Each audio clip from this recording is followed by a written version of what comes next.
I put my lifetime in between the paper's lines. Real hip hop.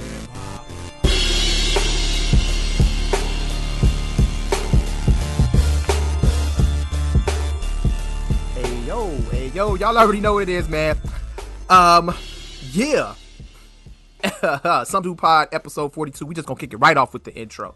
I go by the name of Mike B, alongside my co-host. He goes by the name of JR Bang. Once again, Some Do Pod, episode 42. If you are not in tune, be sure you subscribe, rate, download, follow us, Apple Podcasts, Spotify, Google Play Music, iHeartRadio, and anywhere else you can listen to podcasts.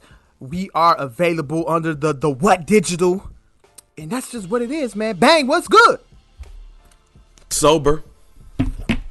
Birthday boy. Sober. I did not mean to do like Zoom birthdays and shit like that. I did not. This week Did wasn't a birthday even toast. Birthday toast. This week wasn't even Zoom. Yeah. It was Facebook. Like, you know, Facebook has like their version of Zoom. I was just about to say, you could do multiple people on Facebook. Yeah, up to 8. Damn. Yeah, fucking. You know, shouts out to my cousin Jennifer.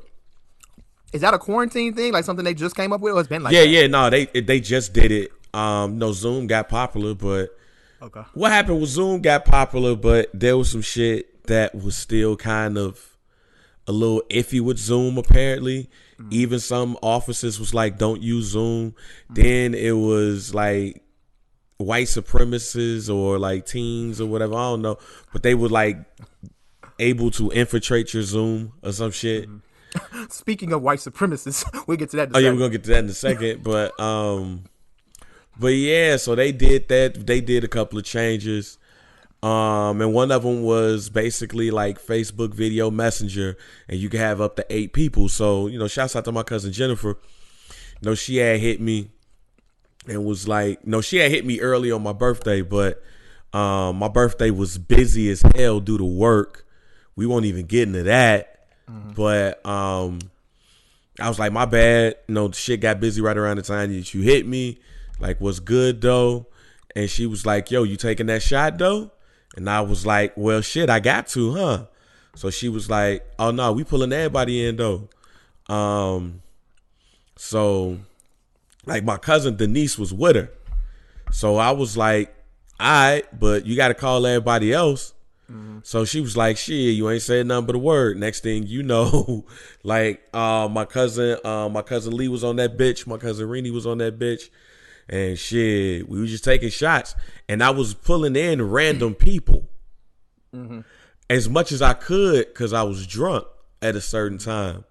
So, like, I hit people that's like, first of all, you can't just like, because you Facebook friends, just hit somebody. I guess you got to activate that shit. I don't know. So I was pulling people that I saw. So shouts out to one of my old employees, Bobby Penn. She jumped on. Shouts out to my nigga L. He got a podcast with Jay Hollins. I said what I said. Shouts out to him. I was just pulling random people in. It was some people I was trying to pull in. They ain't pick up. I think part of the reason why I ain't pick up because they was like, man, what the fuck is this? And I understand that. But I was drunk. You know, I was trying to see what the lit was. And shit. Mike Jones. Shouts out to Mike Jones too. He popped in for a second. But yeah, I You know. ain't invite me, nigga. Because your name wasn't up on that bitch. What you mean? It wasn't Name on the joint. Like, Dead ass. I don't have it. I don't know. But your I have name to wasn't on activate there. I guess. Oh, okay. I don't know. Like I said, that was literally the first time that I did that shit. And I was pulling in some of the people that I saw. And your name wasn't on there. Especially like other than family, like a lot of the homies that I fuck with, they wasn't on there. And I kind of understand, you know, you don't want to just throw some shit out there. But yeah, I was just calling in some random people and shit. And shit, about 10, 15 shots. Don Julio. You did Neho. 10 to 15 on the live? Yeah. Damn.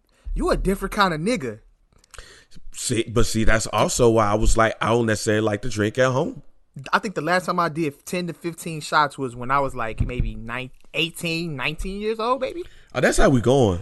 I've never did it again though. I would never take more than 2 or 3 shots. Nah, that's like when me and my cousin, when me and Lee go to the Cactus, downtown, over there on Congress and Wells, we used to live in that bitch basically every Friday. It'd be, I don't know if of course they ain't doing shit now, but I think the Cactus is still open. But I think still a business. Yeah. I know it's still, but I don't know if they still do $5 tequila shots. Oh, okay. On Fridays. Yeah. And we used to go to that bitch every Friday to the point. Shouts out to the waitress. I don't know her name. All I know is she was short with some big ass titties. Mm-hmm. But she used to come to that bitch. Like, she used to basically bring us out. Like, we'd be outside sometimes, and she would bring us our drinks to take a shot with us. And it was mainly because of my cousin. I think she had a crush on that nigga and shit. But, I mean, he ain't go because, shit, we get what we want. Sometimes the bitches will be free. I'll be up in that bitch lit, G. Like, we had some amazing times in the Cactus. And if you really, like, if you know us, on a Friday afternoon, we're probably there and we're probably closing out the joint. So if we're closing out the joint, so let's just say, for instance, we get there at 2, right? And and they're going to close at like 10:30, 11. And we're in there for, 8 hours? You can only imagine the amount we've had to drink. Nigga had a whole shift of shots. A whole shift of shots. One day we stole a homeless man cane in that bitch. Yeah, y'all niggas be tweaking. Yeah. To give context to that story, because I know somebody gonna be like, what the fuck? Like, this how y'all kicking off? Yeah, man, that night we probably killed like 14, 15 shots, and we go outside. And this homeless dude walked up to us and was like, and I remember it now, but I didn't remember it the morning before. This homeless dude came through and was like, hey, man, can y'all brothers spare me some change? And my homie was like, yeah, let me hold your cane, though, real quick. Let me see your cane. And he was like, all right, cool. So then we started playing keep away with the nigga cane. I don't know why, but we was all drunk. We played keep away with this nigga cane, and then my nigga ran off with the cane. I gave the dude some change. I didn't remember this night the next morning, but my cousin D was with us, and he was in the police academy at the time, so he wasn't drinking as heavy as we was. So he was like, hey man, what up? To the dude that steal homeless men's canes. I was like, man, what the fuck you talking about? He was like, oh, you don't remember what happened last night? Oh, y'all did some hangover shit. Yeah. Motherfucker stole a police car. Didn't remember y'all stole a police car. Man, he was like, man, y'all played keep away with a homeless dude cane. Homie ran off. Y'all was slapped, G. He's like, that's how we be when we be drunk? I was like, wait a minute. Nah, that shit ain't happen. Put my cousin Otis on 3-way. I was like, man, did we steal a homeless man cane? He was like, damn. Yeah, we did. Fuck, man. We gotta pray. Like, yeah, ask for forgiveness. Yeah, we had to ask for forgiveness on that one. So the next week we went and I barely drank. I was like, nah, I'm gonna slow down because I feel bad right now. Maybe dude might pop up like, fuck y'all young niggas, shit like that. But then I started going back again and getting drunk. Like, while we was doing the little ICB joint, like a couple of them cats went through and was like, also, this is why y'all be coming. Like, there's been times where before I was even in a relationship, like I was kissing women in the middle of the spot because I was drunk off tequila. I don't even know how that shit popped off. Yeah, you're a wild nigga. But yeah, we was there. All of a sudden, It's more impressive that you could take 18 shots now. 10, yeah, I still got it. I still got it. Like, that's very impressive. Yeah, I still got the shit. You know what I'm saying? Like, I bought Don Julio 70. I bought a fifth of it, and that shit. I bought that shit last Monday. I think it was. Last Friday. But I didn't touch it until no. Excuse me. I bought it on Camp's birthday, so that was the 15th. So I bought it that day, but I drunk 5 shots with him for his birthday. Because his birthday is the 15th. And I didn't touch that bitch. So 5 shots ain't a lot. in the grand scheme of your bottle. Yeah. I just looked at my bottle and I have 1/4 left. Fuck, like and mind you, that was the only other Zoom I did that involved drinking. Okay. So I'm not drinking on any chats no more for the rest of the year. Okay. Fuck that. Like, nah. But shouts out to my cousin Otis, man. He bought me this barrel. Like, actually, first of all, shouts out. This is the most gifts I have gotten for my birthday ever. You a low-key celebrity, bro. I am not a celebrity. But no, this is, first of all, I'm gonna give some shouts out in order, right? So first off, shouts out to my cousin Otis, because that nigga bought me a barrel. I put it on Instagram, bought me a barrel, Bangs Tequila, got my last name on that, Davis, 1982, West Side, Chicago. It's a tequila barrel.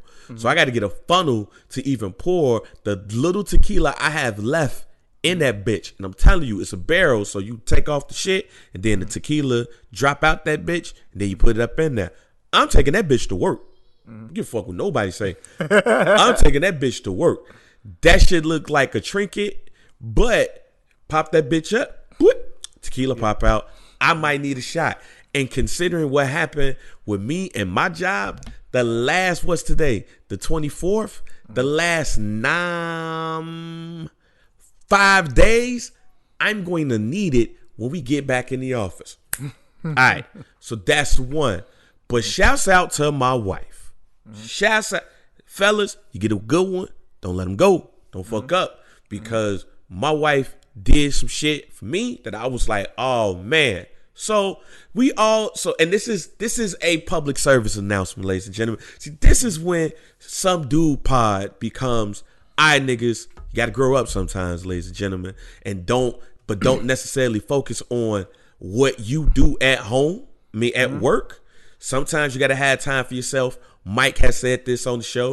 You know, he be going bowling and shit. Y'all start bowling again? Nah, it ain't. The bowling alley might open back up, I think, on the 29th with everything else, but we'll see. But go ahead, continue. We'll see. Okay, yeah, because you know. Okay. Bang about to get a hobby. No, I'm not about to get I mean, this is my hobby. Okay, go ahead. This is my hobby. I have 2 podcasts. I have Some Dude with Mike. I have First Black Champ with Camp from the Port. And there's stuff that I am building in between. All right. So by 2021, you're going to see, as we even continue, like as this go on, you're going to see more. But like in 2021, that's when really it's like, okay, if you don't put this shit out here now, then you ain't going to never do it. But I'm sometimes a perfectionist. And when it comes to my shit, I try to be on point. But there's some things that I'm like, I just got to get done. So this brings me to the wife, right? So some shit came in the mail and she hid the shit, but I knew it was something because this might sound bougie. I don't know if anybody else got this, but I get an email from the USPS, United States Postal Service, basically the mail people. Shout out to the United States Postal Service. They on the front line. They essential. Shout out to them essential workers. But I get an email about what's coming.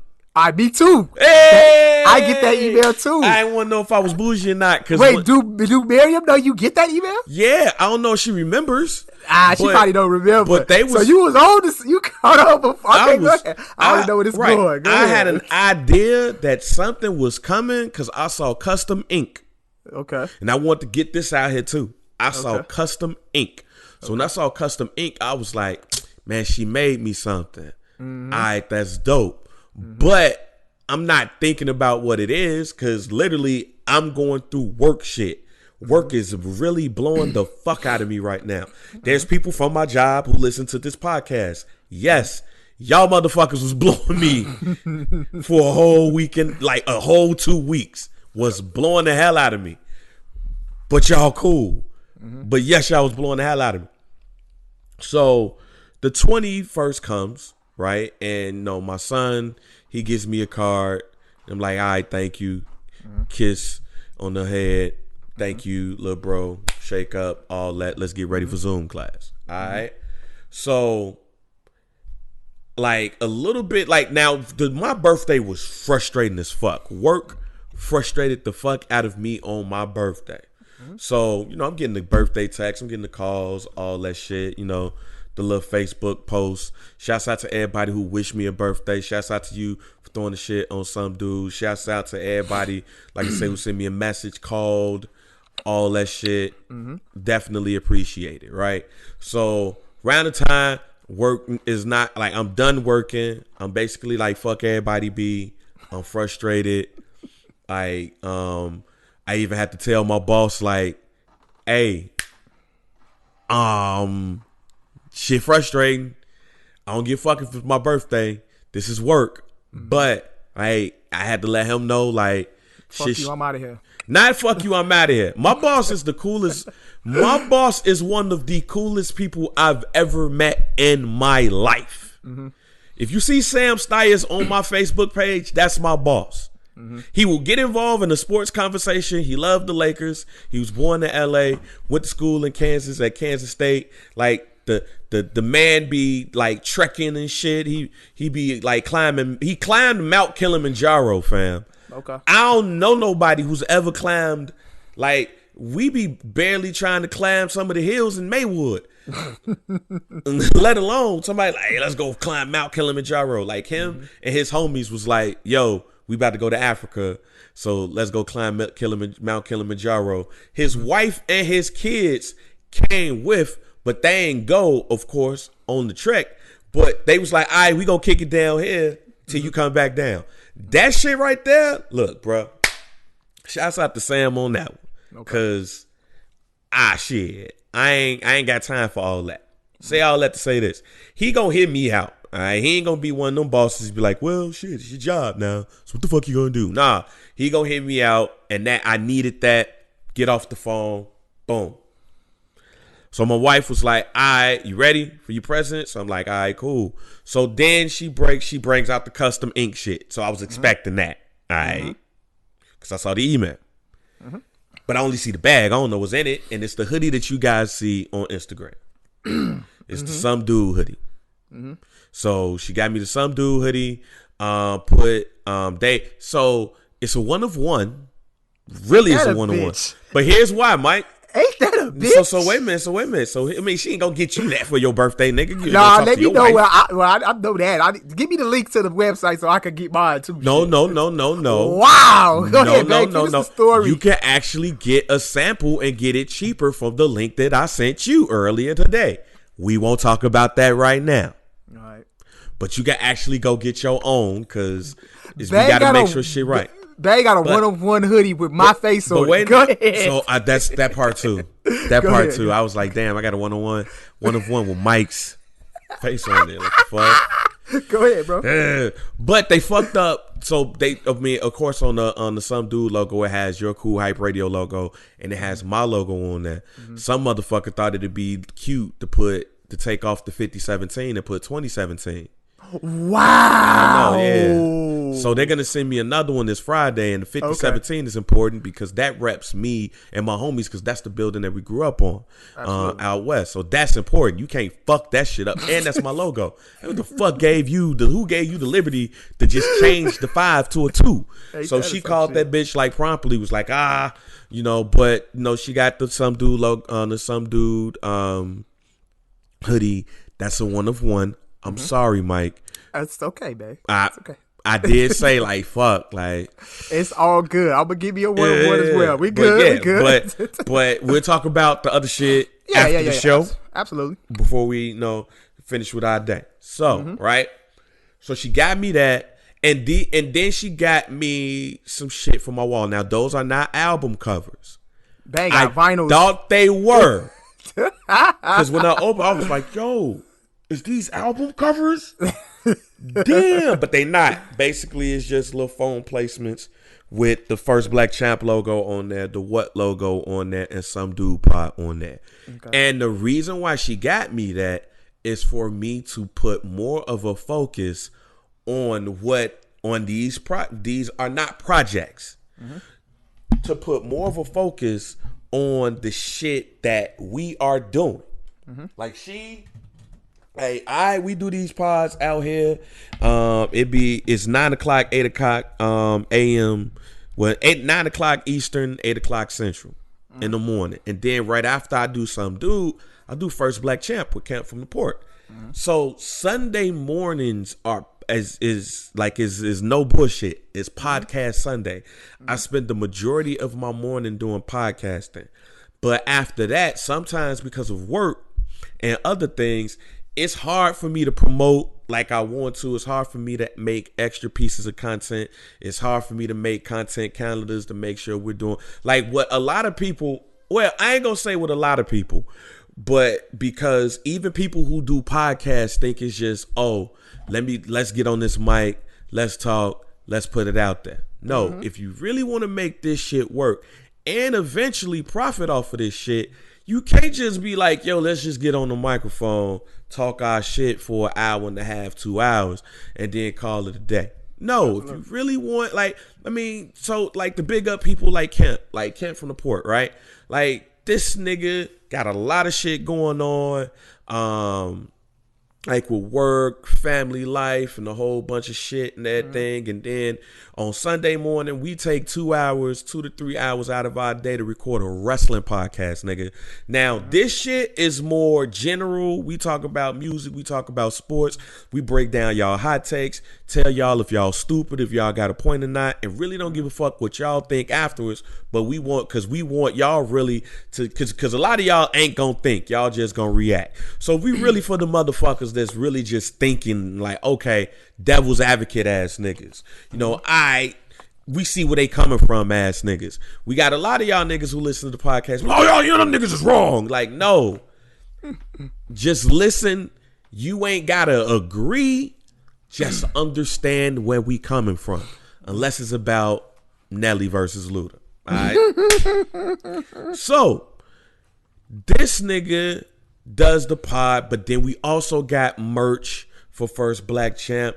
We're doing this with nigga Scott, and then I look at Scott, right? And Scott Hustle, shouts out to him. Shouts out to NBA Insider, and his birthday was on the 22nd. Pavi.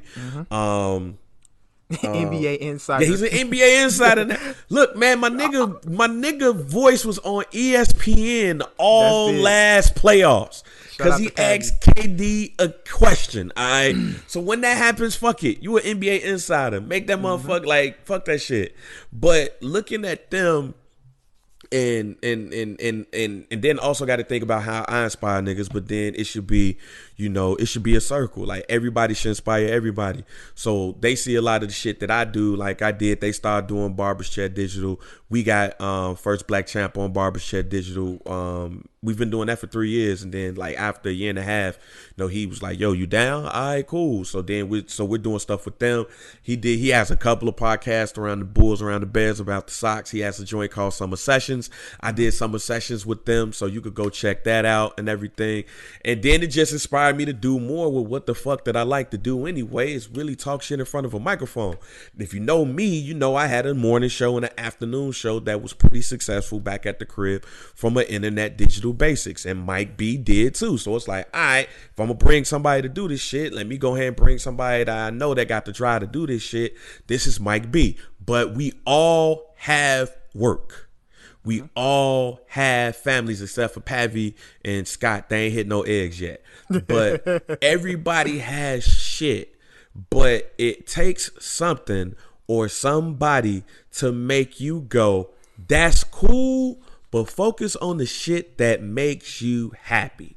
So you got your bowling shit. You do some dude, Camp got Bravado magazine that he's working on. He has an app that he's building for that. And we got First Black Champ.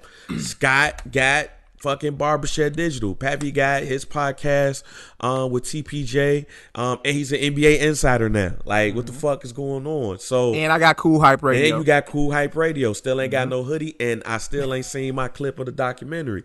What I'm saying is that we all got shit outside of work, outside of family, that you just need to take time to focus on.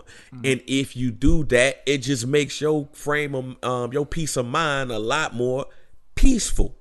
And so shouts out to my wife because she gets me that, and then she gives me the boards that like we got a big apartment, but no, now that we got 2 kids, it's like, all right, we need one of those. We either need a townhouse or a house or just a bigger apartment that you could be like, all right, this is your side of the office, make your shit look the way you look, or I could put that shit in my office. So I'm gonna put and they're not album covers, like I said, they're just like, our logos on a board. But I'm putting the bitches in my wall because when motherfuckers piss me off, I'm going to look at the 3 things that give me peace of mind and let me get my joints off. The What Digital, which is the home of Some Dude Pod, and I'm trying to work on getting more podcasts within the family. So Some Dude ain't the only joint that's there. First Black Champ with Camp from the Port, which is the originator of our shit. Been doing this shit it'll be 3 years coming up in July. And of course, Some Dude, what y'all listen to right now. So I would just advise niggas, like, if you ain't got that outlet, find the outlet to get your joints off. If you ain't they ain't got to be, no podcast and shit like that. It could be a whole bunch of other shit. However, if you gonna do this shit right here, don't bullshit with it. Just don't be doing no pod just to say I'm doing the pod. Because Joe Rogan got a deal, ladies and gentlemen. I don't know if y'all saw that shit, but Joe Rogan got a deal. $100 million deal. Spotify. $100 million deal. Fuck. It's motivation. That's motivation. And the fucked up thing is taking your own advice. Like when I got the job that I currently got, I got it in 2015. So the rest of the 2010s was spent with me being a suit, so to speak. Shouts out to Jonathan Hood. But you know what I did from 2010 to 2015, 2014. And some of y'all who listen to this podcast know too. And a lot of y'all know where I work at. And I was telling students in 2012, 2013, podcast. Do a podcast. Like, and if shit, you want to continue it. If you don't, you want to try to do this radio show on WindyCityUnderground.com, fine by me. But start building your fan base. And when you graduate, it's something that you continue from a podcast basis until you get a job. Or you might start to profit off of your shit. That I told niggas that shit in 2012, 2013. Joe Rogan has done his podcast, Mike, for 11 fucking years. And Spotify bought his entire library and the exclusive rights to his podcast for $100 million, my nigga. So you can bullshit with podcasting if you want, motherfuckers. Now you can bullshit with radio if you want, motherfuckers. That too. That too. Yeah. That too. So, I mean, I'm not saying that, we about to be in no whole tax bracket, not like a whole different. We're not saying that shit at all. What I'm saying is that consistency is key. And the one thing that I've lacked with content is consistency. The what started off with me and Leon Da Vinci over at Mudwing Media, and still got plans to do that in some sort of capacity too. Similar to what we did it, but with a new fresh look on it. And just like with some of my homies out here, just trying to get some more ideas together. But my vice is content. That's my vice. What is your vice? Like, niggas need to find that out. Like you and the bowling shit. Like that's never gonna be mine because I suck at that shit. But shit, you good at that shit, and your daughter is great at the shit. And I was actually. This nigga named Jeremy Bright? Yeah. Oh, see it. Yeah, see? Yeah, I know Jeremy. So me and Jeremy went to high school with each other. Okay. Yeah, we went to high, and see, it's funny how this shit go. Me and Jeremy went to school with each other. We both went to Prosser and shit. And only reason why I know, other than like the people that's legends in bowling, like when they Pete Weber Jr. and some of the Walter Ray Williams and all that shit, because ESPN. Yeah. But that nigga Jeremy got more 300 games than I've raw. He's raw. I don't bowl on a league with Jeremy, but he bowls at Hillside. He bowls on different leagues because there's leagues like every day. Yeah. So he bowls on different leagues. And just recently, before the quarantine shit ended, like I've bowled with him and we used to do like pot bowling. So, you know what I'm saying? Everybody put money in, and then whoever got the highest games and shit like that, they get all the money in the pot or whatever like that. So, yeah, it's real. But that nigga raw, though. Yeah, he raw. I seen him get down. He cold. Yeah, niggas, balling is legit, fam. It's some legit shit. It's you know, skillful shit you have to be cold at. For real, but so, he one of the cold ones, though. Yeah, so we all on the Zoom and shit. All the niggas that went to high school and shit. And conversation got a little bit, you know, serious and shit. Because, you know, niggas was asking me, how did I get involved with the shit or whatever. Yeah. And, you know, niggas was like, yo, nigga, you cold as hell at this bowling shit. Like, what the fuck you got to do? So he was explaining the shit. And I won't get too much into the conversation. But I told him the same thing that I'm basically saying here. Right? Like, you got something that you good at, man. Just figure out a way. Because niggas don't know how hard. Niggas don't know what I sacrificed just to do this shit. Even like in 2010, like niggas don't know the shit that, like, the shit that I had to sacrifice to get to where I'm at right now. But to where I'm at right now is dope. But then you also start looking at what's next. And sometimes you don't have the opportunity. Like, everybody should want to grow. I'm 38 fucking years old now. Like, I don't want, if you the same nigga you was when you was 28 or 18, at 38, you failed at life. All right, let's keep it a buck. So I'm always trying to go. And I think because I'm getting older, like I'm now at my parents' ages at certain shit. I found out yesterday that I'm at the age that my grandmother died when I was 2 months old and shit. So it's like, damn, you at certain ages where if you was old enough to see certain shit, like you at your parents' ages and shit like that. So now I'm looking at shit like, okay, this is where they were at that age. Here's where I'm at. Here's where I want to be. And along with that, it's just like, you start looking at your current situations and you like, man, this is cool, but what's next? And sometimes you're not going to get the answer that you want. And when you get that answer, you have to make decisions within yourself to stick around or to keep going. But when you say keep going, you got to know that you ain't going to necessarily, you got to remember, you ain't getting what you want. So what can you do outside of that to make you whole? These two podcasts and the shit that I'm working on is that. So I advise niggas to find that, because when you find that, it makes things a little bit more easier for you. You're free, you're comfortable, you know what I'm saying? And shit's just fun. Shit's just fun. So off my rant about shit. Wise words, motivation right there. And wise words and all that shit for JR Bang. But before we get to the meat of it, do you pay attention to who, like, when you put like Instagram stories up, do you sometimes just be like, yo, who looked at my shit? Nigga, I'm so glad you said that. My nigga, I reposted the joint you posted with our hoodie and the you know, the plaques for the shit for the wall. Nigga, Cassidy looked at it, nigga. Oh, see, that's it. Bang, but I have questions though. I have absolute. Okay, look. So on Instagram Live, I mean not Instagram Live, but on Instagram, when you post a story, obviously you can see who looks at your story.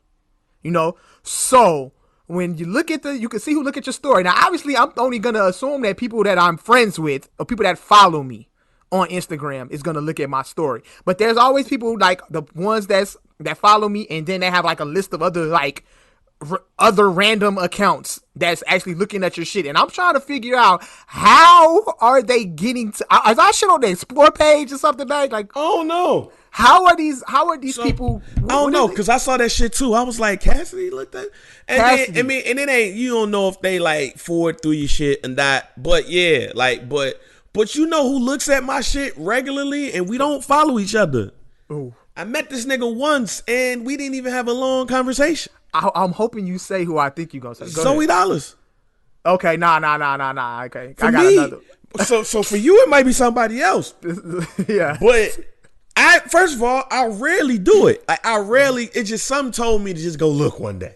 Look and see who actually looks Like, at the look and story. see who look at your shit. Some just said, like, go look. I'm like, what the fuck Zoe Dollars looking at my shit for? That's crazy. So then I start looking at my other joints and like, what the fuck is this? Mm-hmm. Why the fuck is he keep looking at my shit? Like every time, 9 times out of 10, if I put an Instagram story up, Zoe Dollars is in this bitch. I have famous people who follow me on IG who don't like or look at my shit and they ain't unfollowed me yet. Mm-hmm. But Zoe Dollars does not follow me. I want to know, how do they get to your page to look at your story? I don't know if it's a glitch or what.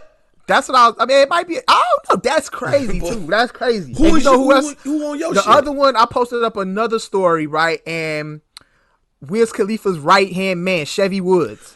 He looked at one too. So Chevy Woods, who I interviewed Chevy Woods. I interviewed Chevy Woods on WendyCityUnderground.com. No. He came to Wendy. Okay. Chevy Wood. So I had my 38 joint, the countdown. Yeah. It's like Chevy Wood subscribed to the countdown. I'm like, how? Huh? Y'all manning y'all own accounts or what? I don't know. We follow each other on Twitter. Mm-hmm. Like, okay, for example, I think the two most famous people that follow me, I think she still follow me. Seven Streeter and J Rock. Okay. Two most famous ones. Mm-hmm. So I say J Rock first, 7th Street second. All right.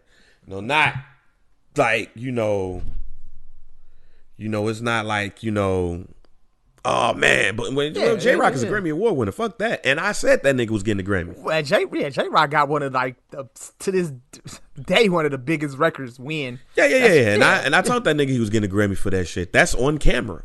Yeah. So yeah, that's prediction. So so yeah. Them like J Rock are like some shit sometimes, especially if it's like the kids or whatever, whatever. Or if I put some TDE shit up, but niggas ain't looking at my story. So when I looked at that shit, I'm like, well, fuck. So I challenge anybody who listens to this pod, just sometimes look at who looks at your stories and just scroll down. Fuck your friends. Fuck the people who follow you, because as you scroll down, those are the people at the bottom who don't follow you. And you might be like, yep. Huh? Yeah, I found that. That's wild. That's wild. Let me. I don't know how that works. Let me scroll down. See, look, Zoe Dollars. That's crazy. Let me see this other one. I put the Zoe Dollars. Yeah. I don't follow him. Yeah, that's weird. I don't know how. It's kind of like makes you think, but it also makes you think like how weird that shit is, low key. Like, okay, I mean, all right. Yeah. Is this like is this some spam type shit, or I don't know, somebody else working y'all page? Like, does our shit pop up on the Explore page? Like our pages? I don't know. Maybe that's what it is, man. I think maybe some shit that we post, because like when we use hashtags, maybe I don't use no hashtags in the stories. Well, not in the stories, but maybe that our page just pop up on. I don't think I'm that Explore page, entertaining. and then they go to your page, and then they look at our story. No, maybe that's how that works. Mike, I ain't that entertaining. Hey, I don't know. And it's just random how it's Zoe Dollars. Out of all the rappers, is Zoe? I'm telling you, man. Like when you use, like, I don't know, man. When the last time you put an IG story up? I put one up yesterday. See who on your shit. See who looked at your shit right now. The most interesting one that I've seen that looks at my story, Emilio Rajas. I don't even know what this is. He's Emilio Rojas. Yes, he's verified and he's followed by other celebrities. He looks like he's a Latino. What's not Latino? What is this? Dominican? I don't know. Like he a rapper or a musician or something. And he got over 75,000 followers and he looked at my IG story. I don't know why he looked at my IG story, but he looked at it. Think he like a reggaeton rapper or some shit? Maybe reggaeton. I don't know. But yeah, he looked at my shit. So that's the one. I only posted up one story. When I post up stories, I normally don't only do like maybe one or two. After that, I don't really post shit up after that. But yeah, How come Cassidy Tony was the Braxton most. can't look at my shit? Ooh, Tony Braxton, you jumping in the DMs and Tony Braxton look at your shit. You gonna be like, what? Why are you looking at my story? Hey man, you mean the world to me. You are my everything. I swear the only thing that matters to me. Oh baby. Yeah. How come she can't just look at my stories? I just say, man. You got a cute kid. Like, say some shit like that. Post something about Tony Braxton on Instagram on a post. Use a hashtag or something like that, and I bet you pop up on the Explore page. I think that's what's happening. It's like celebrities be looking at the Explore page. Damn, I don't post celebrity. I ain't posted celebrity in my shit since I've been out of the office. Some type of celebrity related content. I don't know, bang. I don't know. And that's the only thing I can think of is that we probably pop up on the Explore page. Celebrities probably just randomly just clicking on shit to see what people posting about. I don't know. Cassidy looked like the motherfucking lurking type to see what motherfuckers is talking about, see if people talking about his beats that he making. I don't know, bang. I don't know. I don't have the answer, but that's definitely, I meant to bring that shit up to you. I was like, man, yeah. We on that Explore page. So you got Emilio Rojas. That's Emilio Rojas and Cassidy. Because Cassidy did look Chevy at my Woods, shit. too. Chevy Woods. Yeah. Chevy, like I say, the countdown that I had on IG, like he's, I don't know why, but like all I'm saying, like I put my Cash App up, motherfuckers, like niggas ain't sending that bread. Right, fuck you and looking at my shit for. If y'all gonna look at my shit, you know what I'm saying? You see my Cash App, go donate a couple to the dollars. cause, my nigga. Like what the fuck? Like, I'm just telling people, just like, look, when you put up some shit on IG stories, just one day, just look at that shit, and you might find somebody. You're like, what the hell?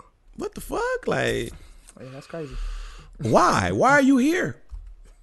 Are you the feds? Are you the hip hop police? I don't know, but yeah, he's definitely on that. Yeah, it's like, yeah, that's weird. Like that's weird. I think that's it for me on that one though. Let me see. And you mentioned reggaeton artists. Did you not reggaeton, but we got the Jamaican Verzuz last night. No, I didn't watch that shit. I told you. Did watch that? Yeah, I didn't watch it either. No, I look. Let me just say this now. It had a lot of buzz though. A lot of people was talking about it. I jumped in and out just to see what the fuck was going on because we podding the next morning. I can't listen to that shit unless I'm around women. Yeah, Joe. It's something about the reggae music that just don't sit. Nah,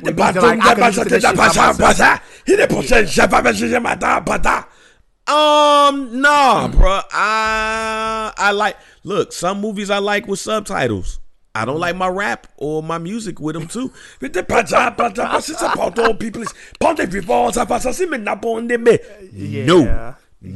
Now, the flip to that is if we like the wild hair or at any establishment that has women, strip clubs, for example, or just at a club, and like What's Up Bomb comes on, I like it. But if I'm at home, no, I can't. I don't. And not saying that I need to be able to understand, but also, and hear it again, it's some music that you got to listen to in different places, in different mind frames, and reggae dance hall is one of them. Yeah. I can't be in my car talking about some get up.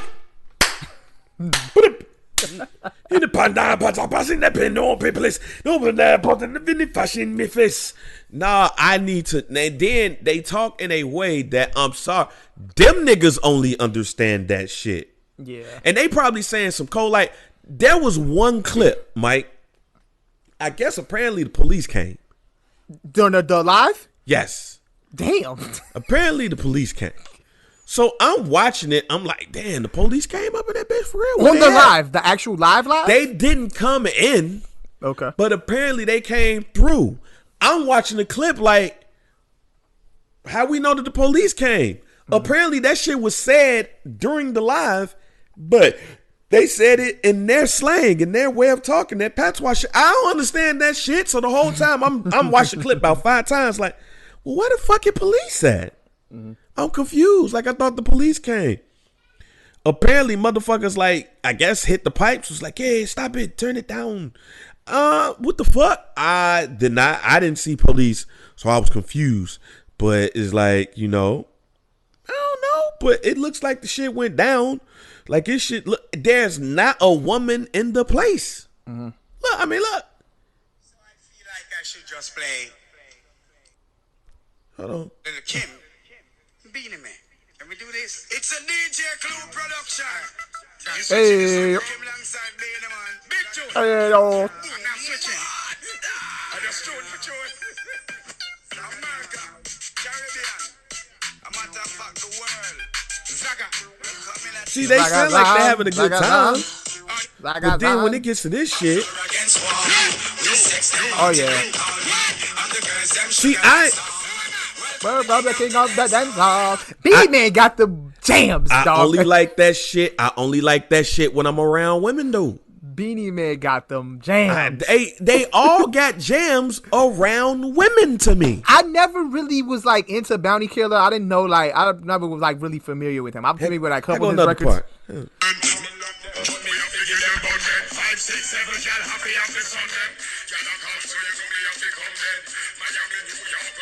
See, that must be a Bounty Killer record. I'm not familiar with this shit like that.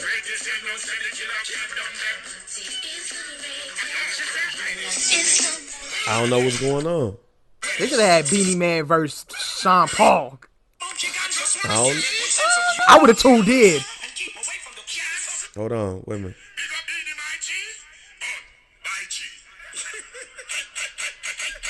That.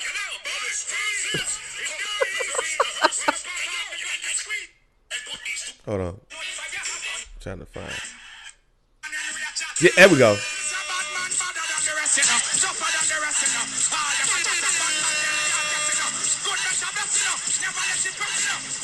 Boy, I know they was having a motherfucking party though.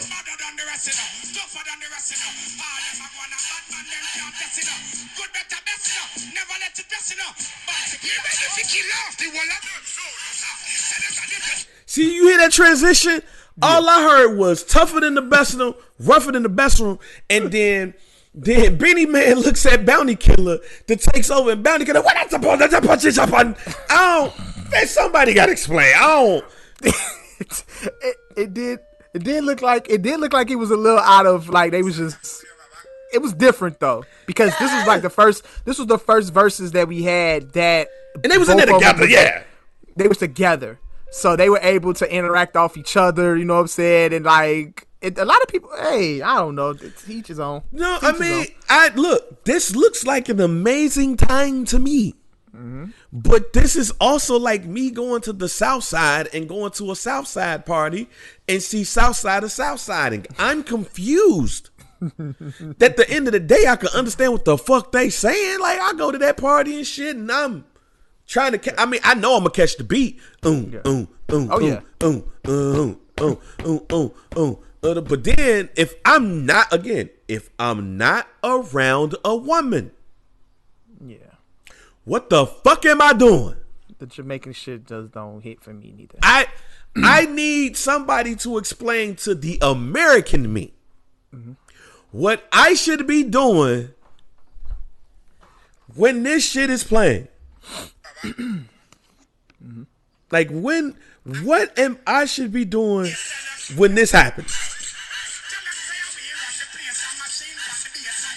And there's no women around.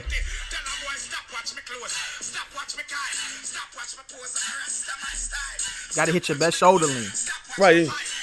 Like, hey, nigga, this shit close. Best shoulder lean. Hey, nigga.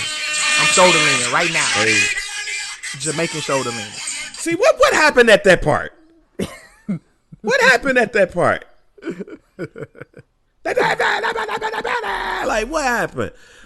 This again, because I'm also somewhat afraid of Jamaicans. I think because I've seen so many movies where Jamaicans be the bad guy and they come at you with machetes. So I just want to say this is nowhere disrespectful to Jamaicans at all, because it's not. What I'm saying is that I don't know by myself how to listen to this.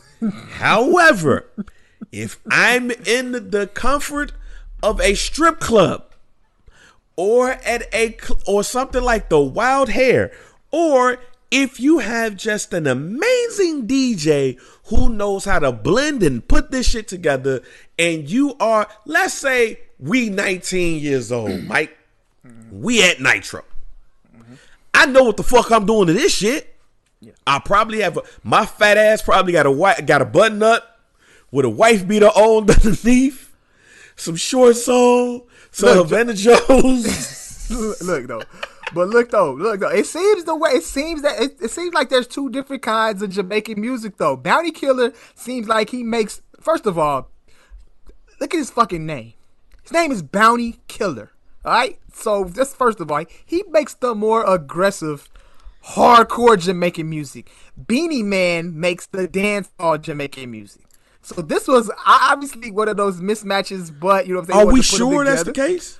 I think that's the case, man. If what did you just first of all from the clips you just played, everything that sounded really hard and aggressive sounded like some shit from motherfucking Bounty Killer. Okay, now Beenie Man got the joints. Beenie Man got Girls Them Sugar with Maya. He got the Who I Am, the King of the Dancehall, and then he also got the Janet Jackson record. Yeah, those records right there. Yeah, I barely listen to the Maya joint.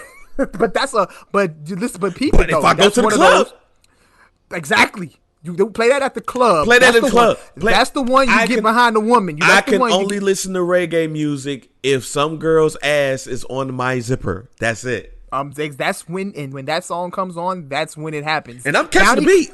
Bounty Killer case shit is aggressive. Right, and I'm catching the beat. Like, I'm gonna catch the beat. My fat ass gonna be up in that motherfucker. Well, in my day, my fat ass would be up in that bitch like, oh shit. Like, I was the fat nigga. I wasn't the fat nigga that be trying to do the synchronized dances with the other niggas. Mm-hmm. You know what I'm talking about. Like, all of a sudden, y'all niggas got a like dance routine to motherfucking 3-piece or some shit. Like, I ain't one of them niggas, but I am that fat nigga that, the girl look behind and be like, oh shit, he getting that shit. Oh, let me see. Like, yeah, no, that's me. Like, oh shit, yeah, you not gonna. I look at dancing. I'm one of those niggas that looked at dancing with women as a battle. And I'm gonna win tonight. Yeah. And if I win tonight, I might pull you tonight because I already got a strike against me because I'm fat. I've already got a strike against me because I'm fat. So it's like, oh no, y'all ain't you ain't gonna play me when you turn around, motherfucker, and see who behind you. You not gonna play me. Mm-hmm. So but yeah, it's two different kinds of Jamaican music though, bang. It's the Jamaican music that the club, you get behind a woman and you know what I'm saying, y'all do y'all thing, and then you got Bounty Killer. Yeah, nah, yeah. You could go to the playlist and look at the Bounty Killer songs, fam. Look at the name of the fucking songs that this man got, bro. Like, the man got a song called Just a Killer. Yeah. Then he got a song called Living Dangerously. Yeah, I'm good on Bounty Killer. But you're not good on Ghostface Killer. No, Ghostface. But we talking about the Jamaica. We talking about the music, though, as far as like the genre and like how we vibe to Jamaica. How we vibe it to Jamaica. Zigga-zow. But yeah, I just want to throw that in. It seemed like it got a lot of praise, though. A lot of people was fucking with it, though. You know what I'm saying? It was different. Zigga-zow. Both of the artists together. I mean, obviously they weren't practicing social distancing and shit like that. So Zigga-zow. I don't know how the coronavirus is doing it over in Jamaica right now, but it seemed like they living just fine. Zigga-zow. Zigga-zow. Yeah. Zigga-zow. Zigga-zow. Bumberclat. Yeah, zigga-zow. Zigga-zow. Zigga-zow. Mm-hmm. Shouts out to my man D. Shouts out to my man D Mose though. Shouts out to Mose. I tried, fam. I ain't know like how to respond to some of the shit on my Facebook page when I had put that shit up about that shit. He got the, de pan de blamba clad footnote. Yeah. I don't know that shit. Hey, look, I just, somebody tell me if I'm at the crib by myself, right? Because I know if I'm listening to my wife what we would do, but she don't need to listen to that shit like that. So if I'm by myself and I put on a Bounty Killer joint, what do I do? That's what you do. You do that. Then when Beenie Man come on, you do the shoulder lean. Do your Jamaican shoulder lean. Put the bum on your face. Yeah, that's what you do. I'm telling you right now. So yeah. Quarantine meeting, get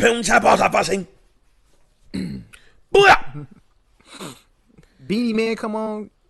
Tell Miriam to get over there and do her thing. When Bounty Killer come on, put your mean mug on. Boom, boom, boom, boom, boom, boom, boom, boom, boom. I know what to do with people, with women. That's what you do. I just don't know what to do other than that. Shit's weird, fam. I don't know. You gonna watch that Jagged Edge in 112? Hey, it's not Jagged Edge in 112. It's Q and Mike.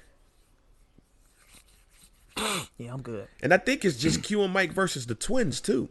I'm good. I don't even think all 4 niggas of Jagged Edge coming. Yeah, that's why I'm good. I'm good on it. I'm gonna be in. I might just glance in to just see exactly what's going on, but I'm not gonna sit there and watch them do the whole thing. And then Jagged Edge and 112 don't have 20 records.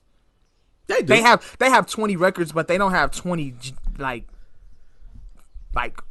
hit records or no, nigga. They don't have enough records to do 2 hours of. They don't have to go and dig into the B-sides. That's what they're gonna do. They're digging into B-side records. They're not. Yeah, I'm straight. What happens when Q Park comes up? What is this numbers in your pocket? Yeah. I remember when you used to throw those things away. But people were asking for this. They were asking for this one, so I think they had to do it. Who gave you a reason to act so shit? What happens when that comes on? Q not gonna be there? Yeah, it's gonna be awkward. What happens? They said that they got some legal shit going on. Yeah, they do. The nigga Slim owned the trademark. That's crazy. He said them niggas ain't on they shit. He on his Diddy shit. I'm copping, fam. Niggas like, wait a minute, what? So we don't own what? Okay, so I had to look at the chart history real quick. Yeah. If we just do Billboard Hot 100, which we know historically, especially now, but it's harder for R&B acts to get on there. Hold on. They have 2 top 10 hits, and I think those are more with somebody else. Yeah. I've Been Missing You. Yeah. Is one of them. Yeah. And I can't remember the other one. But if we just go to Hot R&B singles charts, they got 14 songs. 2 number 1 hits. Okay. I play 14. You're gonna have to play some B-sides, or you're gonna have to throw featured records on. Mainstream hip hop and R&B charts, they got 16. 5 number 1 hits. Which group are we talking about right now? 112. Okay. Because Only You was number 1 on the mainstream R&B charts. Cupid, Anywhere, Peaches and Cream. Get that Lil Zane. Peaches and Cream was a bop. So absolutely. And not with Did Beanie Siegel was Beanie Siegel on the remix? I hated that remix. Yeah. See the debate. I'm gonna get to that later. See, because y'all niggas don't. Y'all niggas ain't objective when y'all come to y'all favorites. Mike, you just heard what I said. That Beanie Siegel remix to Peaches and Cream was terrible. I was so, and I'm still pissed. Was it bad? Yes. I don't think it was that bad. Nah, that shit was terrible, G, with a capital T. Just say it wasn't for you. I don't think. No. What? Benny Siegel should have never touched that song. Benny Siegel, matter of fact, Benny Siegel should never touch a song that says peaches or cream. That's what I'm saying. Unless it's money. I don't think I don't think he needed to be on that record. No, that remix is one of the worst R&B rap remixes. I say that. And I am a Benny Siegel fan. don't ever play that remix around me. And you should never play that remix. No. Or what was it? Let me see. No, I don't. It wasn't on the Peaches and Cream remix. It was one of them bitches. No, it was something else. It was Dance with Me. Yeah, Dance with Me remix. That's what it was, and it was terrible. That song's a great song. Beanie came on and burnt that. No, he didn't, fam. No, he didn't. No, wait a minute. I'm not saying that it was bad. Like, as far as his verse was bad. It's a bad fit, which makes the song terrible. Yeah, I think it was a bad Benny Single's not dancing. He's looking the club. Yeah. He's the nigga that called the chicks over. Mm-hmm. That song don't even need him on it. But see, that's Slim right there. I can't see you over there, just chilling with your girlfriends. You shouldn't be by yourself. You should be here with me, drinking with me. See, all that shit. That's it. So there's gonna be some songs. I don't give a fuck what nobody said. Yeah, that shit nah. Beanie. Hold on, we're gonna see a Beanie verse this real quick. Nah, everybody report to the dance floor. Beans ain't. Feel this. Nah. Guess who stepped up in the place? He came with 2 weapons on his waist. Nigga. Step into the base, and I don't usually step up in the place. I usually play that letter out, ready to get a letter out. But dance, since I stepped up in the place. Oh no, Beanie's verse this. You was the case before I bust you sweet. Out of telly in the case. Okay. I'm trying to take you to the telly bus and your trying to lure me out. That didn't need to be said on this song. Hear what I'm saying? That didn't need to be on this. It doesn't fit. It doesn't fit. If this was like a read, like he took this shit and took it for a mixtape and just had the beat. Mm-hmm. Cold. You being tough on Beanie. I'm not being tough on Benny. But wait a minute. You know what? Matter of fact, if I am, it proves my point about how niggas just think they favorites can't do no wrong. Mm-hmm. That shit didn't fit, fam. 2 heaters on this waist. No, nigga, we don't need niggas like you in the club. That's why the shit breaks down in the first place. They close clubs down because of niggas like you. Because you came in the club with 2 weapons on your waist. At the time, it probably seemed like a good thing to do. Yeah, nah, I didn't at that time. Verse was decent though. Verse was fire. Verse was decent. But it did not make sense, fam. It was not meant for Dance With Me, the remix of the song. It was meant for, hey man, I'm about to go ahead and take this 112 Dance With Me beat and rate this bitch. Mm-hmm. Let me go ahead and get this shit in real quick. That's what it is. But yeah, but I'm gonna watch it because I don't want nobody to think like it's just gonna seem weird when you see Q and Mike. That's why I might glance, but it's gonna be fucking crazy weird to watch them niggas, just 2 niggas. It's possibly with Jagged Edge as well. And it's gonna be great to see niggas in the comments like, but where's Q? Where's Duran? Yeah, the jokes is gonna fly on this. Jokes is gonna fly. The jokes already flying from that 112, the 112 picture that already just like surfaced with the 2 other niggas in the group. Yeah, hey, them niggas look like they named Daryl and Lamar.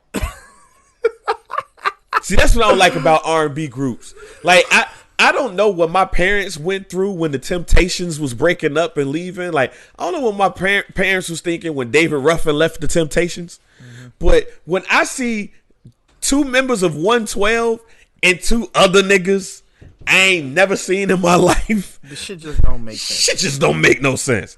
Like Johnny Gill was the only nigga that came into the play for New Edition. Mm-hmm. Even with Destiny's Child, shit didn't seem real when Michelle and the other chick came. And then she was only there for about 2 minutes. 2 seconds. Yeah. Like, the fuck? Farrah Franklin. Yeah, Farrah Franklin. And then you got Michelle. And Michelle even seemed like she don't fit. Michelle always never seemed to fit. Yeah, like, but they made it work. You know. So. Oh, yeah, they definitely made it work. But yeah, like, I wanted, like, I I guess this might have been what our parents was feeling, was like, David Ruffin left the Temptations. What? Yeah. Oh man, fuck. But here's the thing. With that being said, the machine kept going. Cause David Ruffin leaves the Temptations, them niggas still got hits. I was just about to say, because even when David Ruffin left, they put out them marks. They changed members all the time. Dennis Edwards came in that bitch. Grammy. They was the 3rd of September. They won a Grammy for that song. Right. And then I can't remember. That was they went from David Ruffin and My Girl to Papa Was a Rolling Stone. Equally cold ass songs. Equally. Different lead singers. This shit is totally different. Eddie Kendricks left. Now after Eddie Kendricks, now I don't know any of the other leads. I just know Dennis Edwards and that's it. That's the only new Temptation nigga that I'm like, all right, that's on Nick. But that's because that nigga sung lead on an iconic song. But Eddie Kendricks, like, I don't know the nigga who replaced him. I don't know his name.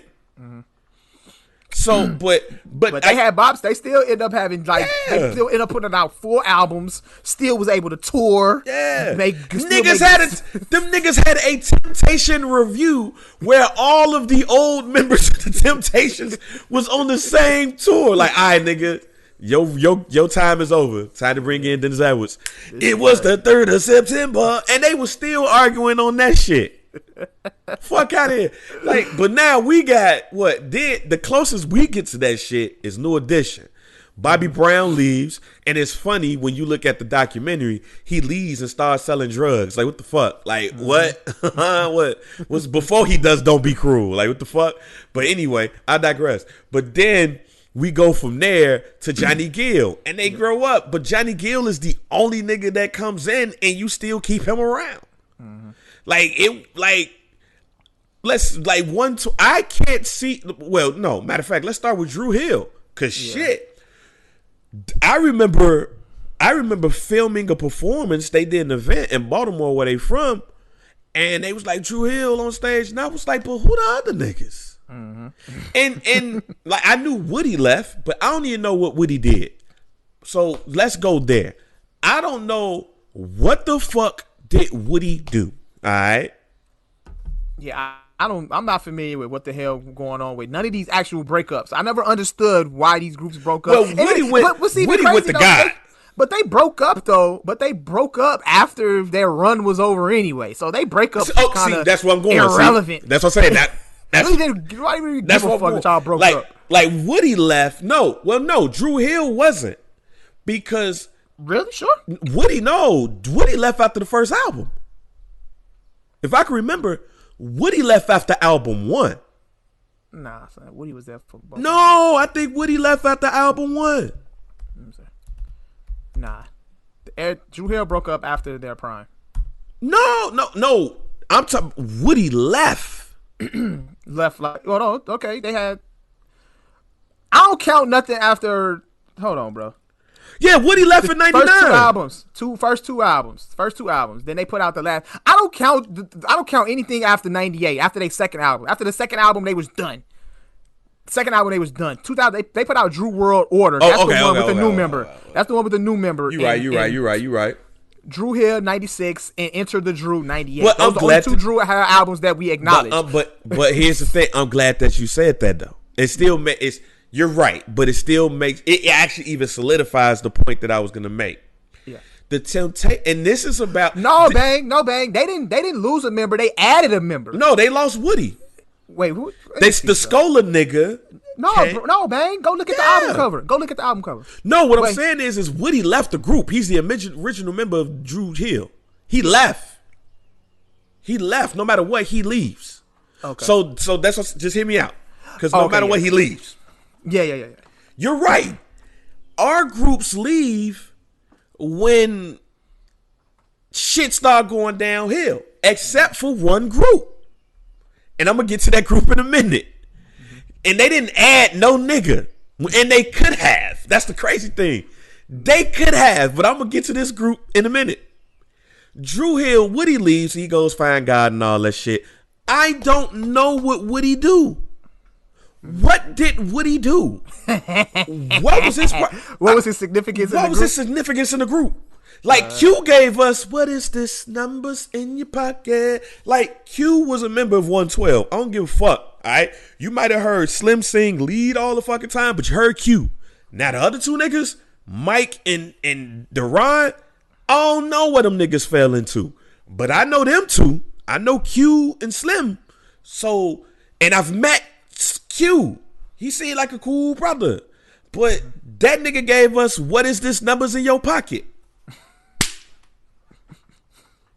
That the other two niggas just seemed like me and you with two other niggas who can sing. All right, cool, nigga. I bet. But Woody, I don't know what the fuck Woody did. So Woody leaving 112, Drew Hill is not significant. It's like, I mean, unless you from Baltimore, I don't think there was not one nigga in the world that was like, oh, this nigga Woody leaving 112? Oh, nigga. These niggas is done. But the Temptations, though. You trying to figure out, have you actually heard a Woody vocal on the song? I don't know. I have. I don't know. Was he the nigga? Nah, I don't know. I don't know. Like, nah. Like, what? Somebody tell me the Woody significance, not from Baltimore. I digress. 112. 112 is KC and JoJo to me. Like, it's Jodeci to me. Not as far as style, it's just that I don't know what Dalvin did. And he was just there. And do you remember when Dalvin dropped his song, his debut album? Dalvin the Great? Like, nigga played the drums at the end of the video. I gotta see that shit. I don't know if many people saw that shit. We gonna put in some dude group. But yeah, like, I don't know Dalvin's significance other than being called Mr. Dalvin. I don't know. And being I think Devontae's brother. I don't know. But I know Devontae's significance in this shit because he was the producer and he wrote a lot of this shit. But singing wise, I only hear two voices other than the harmony. I hear Casey and JoJo. So when them niggas leave, I'm more interested in hearing them niggas than the other two niggas. So if Dalvin were to ever say, fuck this, I'm out. Okay, nigga. All right. See you later, nigga. Like, yeah. But let's look at the groups of our parents' time. Temptations. Jackson 5. But no, let's go Temptations first. Them niggas lose David fucking Ruffin and don't miss a beat. I don't know who else from the 70s that just was breaking up like that as a group. I think the Four Tops niggas stayed together. But Harold Melvin and the Blue Notes. Nigga, that's Teddy Pendergrass in the Blue Notes, nigga. Teddy Pendergrass leaves, and I think they had a couple of more hits, though. I think. The Commodores. Nigga, when Lionel Richie starts singing lead, that nigga takes the fuck off. Zoom. Ooh. That nigga leaves and they give us on the night shift. Still, like, what the fuck? Like, them niggas did miss a beat, but they gave you some bops. Yeah. Nigga, if Frankie Beverly voice just goes out completely, Joe can take his place. It could be Maze featuring Joe Thomas. But did you say Teddy? You brought up Teddy Pendergrass? Yeah. I said, was Teddy Pendergrass the man, or was Harold Melvin the man? Harold Melvin was supposed to be the man. I think but the group Teddy was Pendergrass. Yeah, it was Harold Melvin and the Blue Notes. But Teddy Pendergrass was playing the drums, I believe. Yeah. Okay. And then they heard that nigga. Then that nigga started singing. They was like, "Oh shit, wake up, everybody!" No, mostly it was Harold Melvin and the Blue Notes, but Teddy Pendergrass is singing the shit. Yeah, he fuck this, I'm out. I don't think they did much after that, you know. But like New Edition, we lose Bobby Brown, but the core of the group is still there. And them niggas had their most at the time most successful album without Bobby Brown. With Bobby Brown having his most successful album. So that's why, if we look at things, New Edition might be the greatest splinter group, a group that splintered off of all time, because the niggas gave you bops from every last nigga after they break up. Nigga, they break up. Bobby Brown gives us "Don't Be Cruel," which some could say is the best R&B album of the 80s at the very least, and can still be considered one of the greatest solo R&B albums of all time to some people. Yep. But then Johnny Gill comes in, they give you Any Heartbreak, but then Johnny Gill's like, shit, I'm about to do this solo shit, and gave you My. And then New Edition sitting around like, oh shit, what we gonna do, Ralph? Ralph was like, well shit, I'm out too. And while he giving you Sensitivity, these niggas giving you Poison. What the fuck? Like, they the Temptations of our day. What the fuck? Like, what? Can't no R&B group from our 90s really give you that, but Casey and JoJo.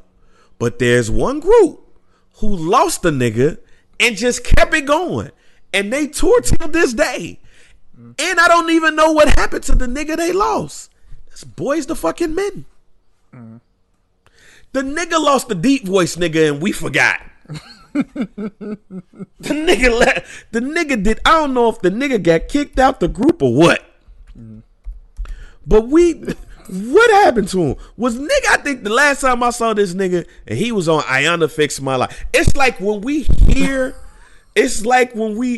hear End of the Road or any of the songs where the deep voice nigga come on, we be like, oh damn, I forgot that nigga was in the crew.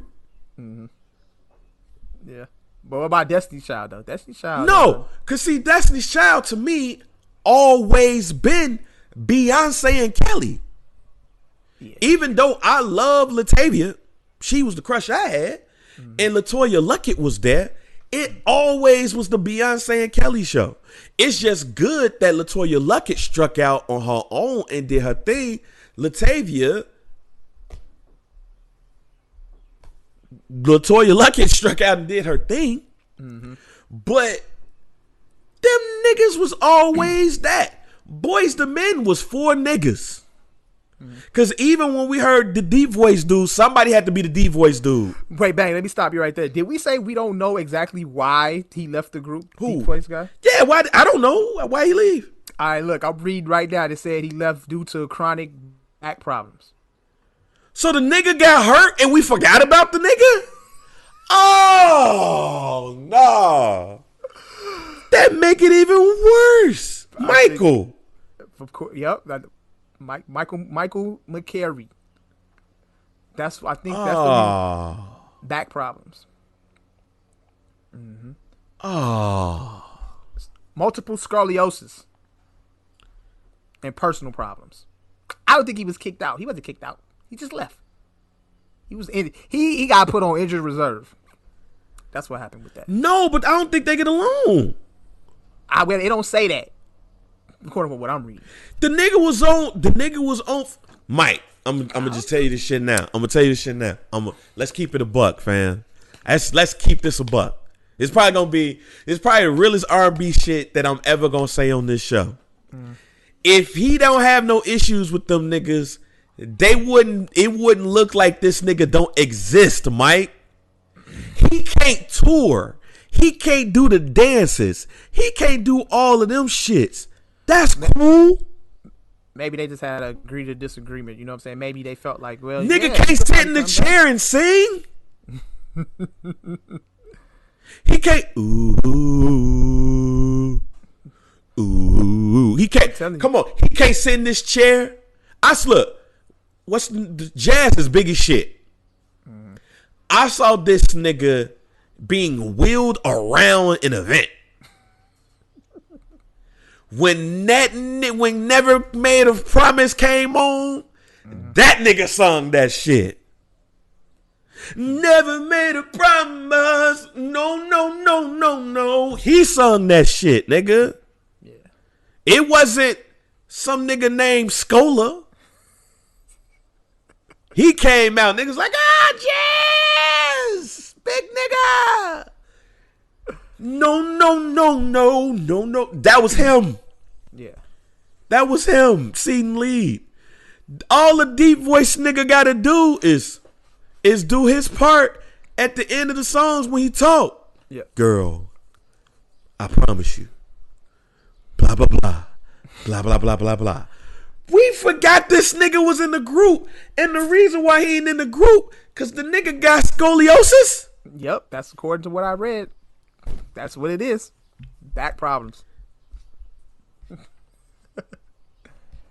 Yeah. That's fucked up, G. That's fucked up, yeah. That's fucked up. Oh, that's fucked up. But yeah. Do shoo-doo. He can't do that. Shoo-doo, shoo-doo-doo. He probably didn't want to come back. I don't know. But he I think his last time in the group was in 2000. Okay. No, it was the Full Circle album. Because I think he was on Pass You By. And that's like my favorite Boyz II Men song. But I think it was like after that, I think was his last album. But yeah, it's like the nigga don't even exist no more. But these niggas be touring. These niggas be touring and shit. These niggas be like all in Asia. They still get money and they still tour. Mm-hmm. And Mike ass at the crib. At the crib with a hurt back. Hurt back. Yeah. Oh no. He has MS. Oh no. Mm-hmm. Damn. Just made it seem like this nigga don't exist, man. That's fucked up. It's like this nigga like disappeared. That's what it's gonna look like on IG Live on Monday. That's how it's gonna look. Like the other niggas. Like, if you go to Boyz II Men's website, it's 3 niggas.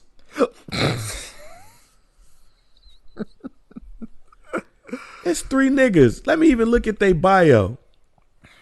I tried to put his name in the bio. This nigga's not even in the bio. They got him removed, bro. It's like this nigga. We forgot about this nigga. He dead out here. Damn. He dead out here, bro. That's fucked up, fam. But them niggas is keeping strong. They touring. He can't obviously do all that shit. But damn, can you even like when his part at End of the Road comes on, none of them niggas better not speak that shit. Mm-hmm. None of them niggas, girl, I promise you. Nope. Them niggas better play his voice. And ladies and gentlemen, Michael McCrary. Girl. I could bet it wasn't no hard feelings type of thing, bro. They probably just was like maybe the personal issues is why they like, hey man, we know you got MS, but and MS ain't nothing to play with. I know people with MS, so I get it. So now I even get it because I'm like, man, this nigga kind of like. But the fact that like the nigga disappeared, like since we're at that age, Mike, we're at that age now that Boyz II Men could be celebrated in let's say a fucking Lifetime Achievement Award. Is that nigga showing up? Yeah, he got to, bro. What happens if he don't? He has to. There's no way that they do a Lifetime Achievement Award for Boyz II Men and Mike ain't there. No way. He's a part of the prime of their career. Goddamn it. That's what I'm saying. So, but to your point, he leaves, but when their prime is done. Check this out, bro. He was on Cooley High Harmony, fam. He is there. I know. He there. I know. He's at the Lifetime Achievement Award. He's getting the award. He's there. If he got to roll out there on his wheelchair, if he's in a wheelchair right now, I don't know. He's Mike. I get it. I understand. Whatever's going on right now, it's probably some legal shit right now as far as like, you're not legally a member of Boyz II Men. Hey, Mike, I turned it on the Jagged Edge billboard real quick. Uh-oh. What? Uh-oh. Uh-oh. It's closer than what we think. If we just think of Billboard Hot 100.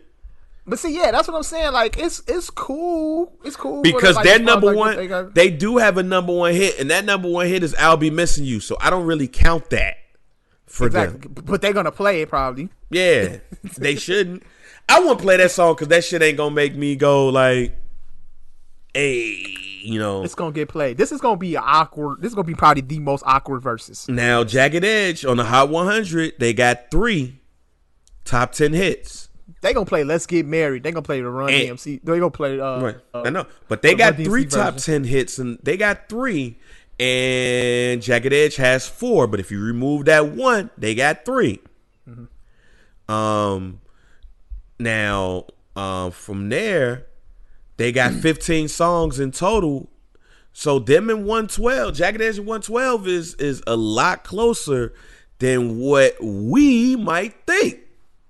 Now, if you go to mainstream R&B hip hop, which is the same thing that I did with 112, that's where things like now when you come to us, that's when shit get out of whack.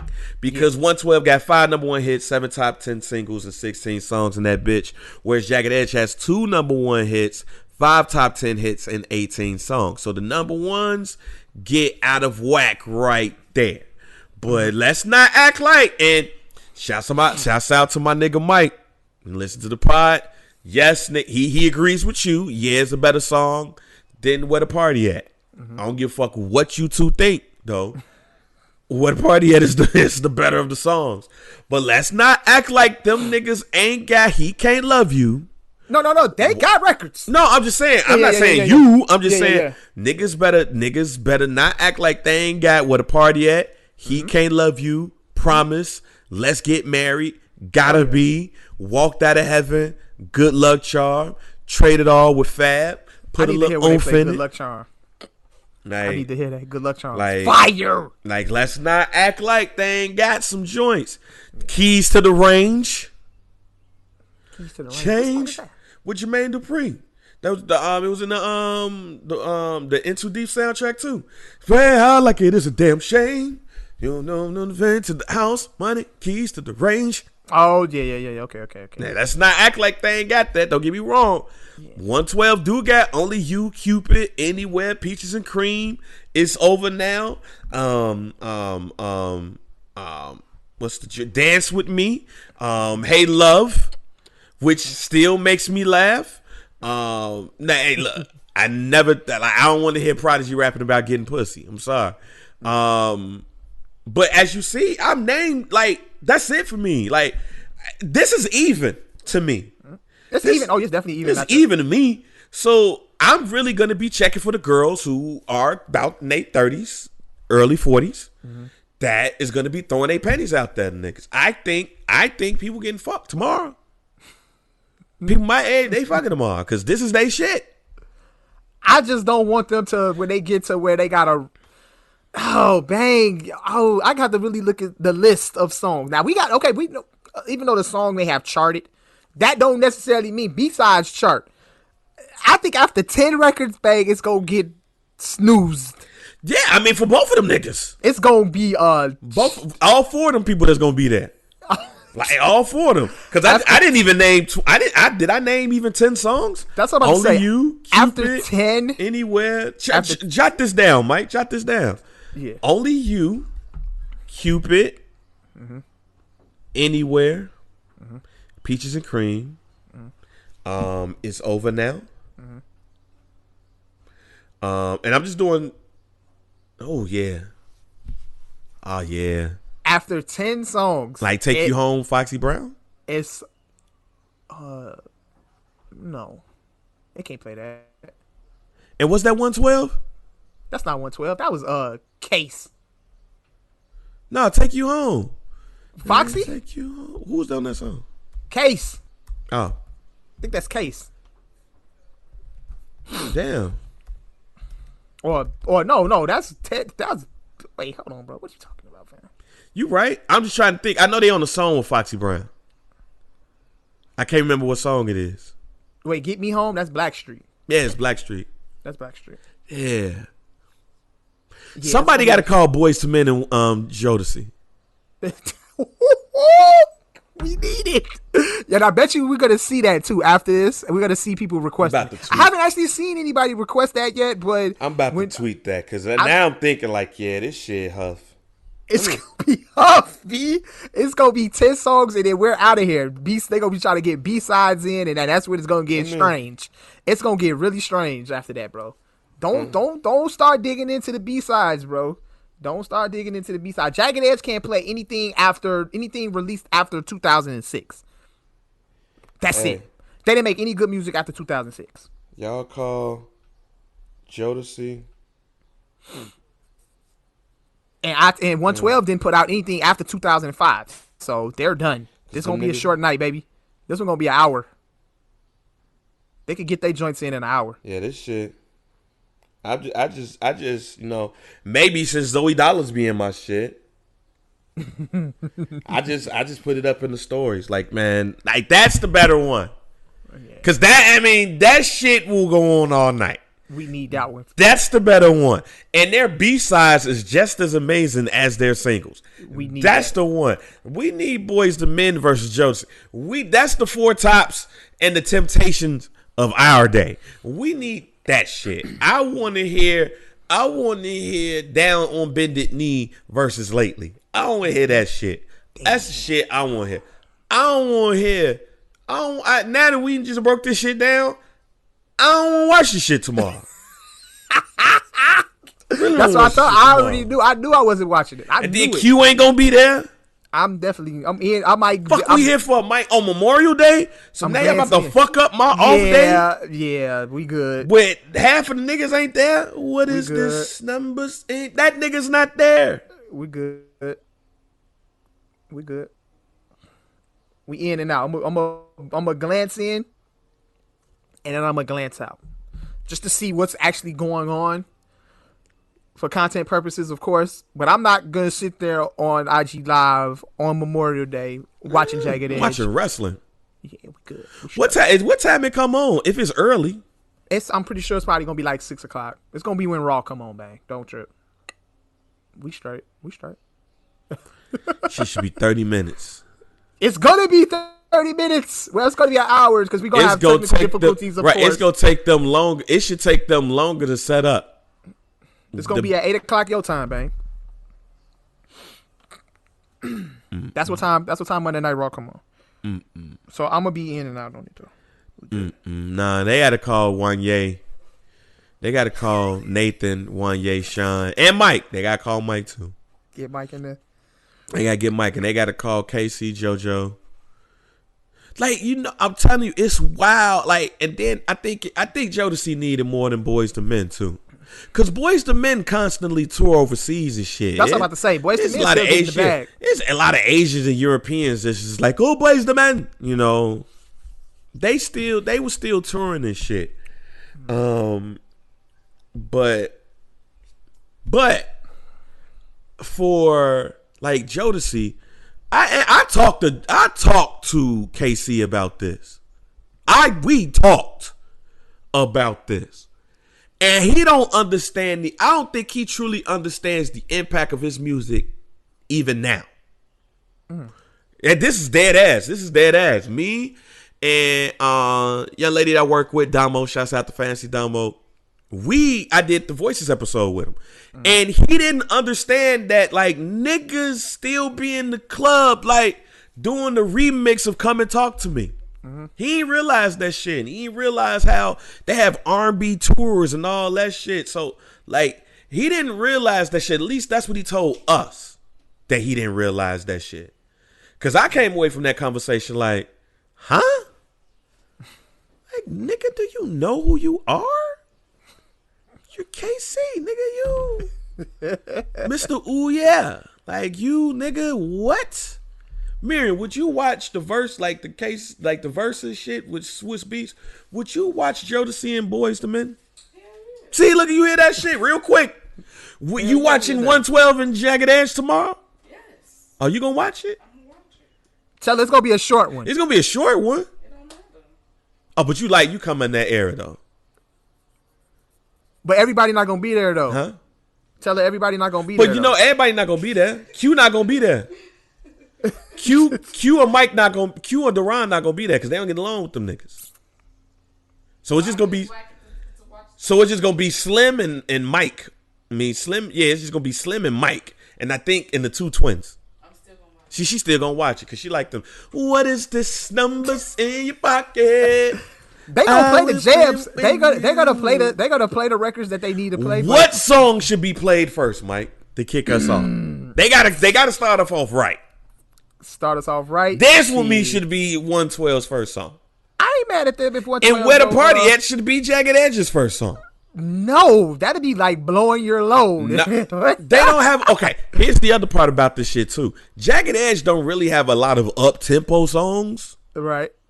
Like one thing I will say with 112, they got them up tempo type of songs. They like Anywhere. I would say is kind of up tempo, but they had like their hits is shit you dancing to in the club. That's why 112 is gonna win. Like. You play the remix of Let's Get Married or the Run DMC remix to it.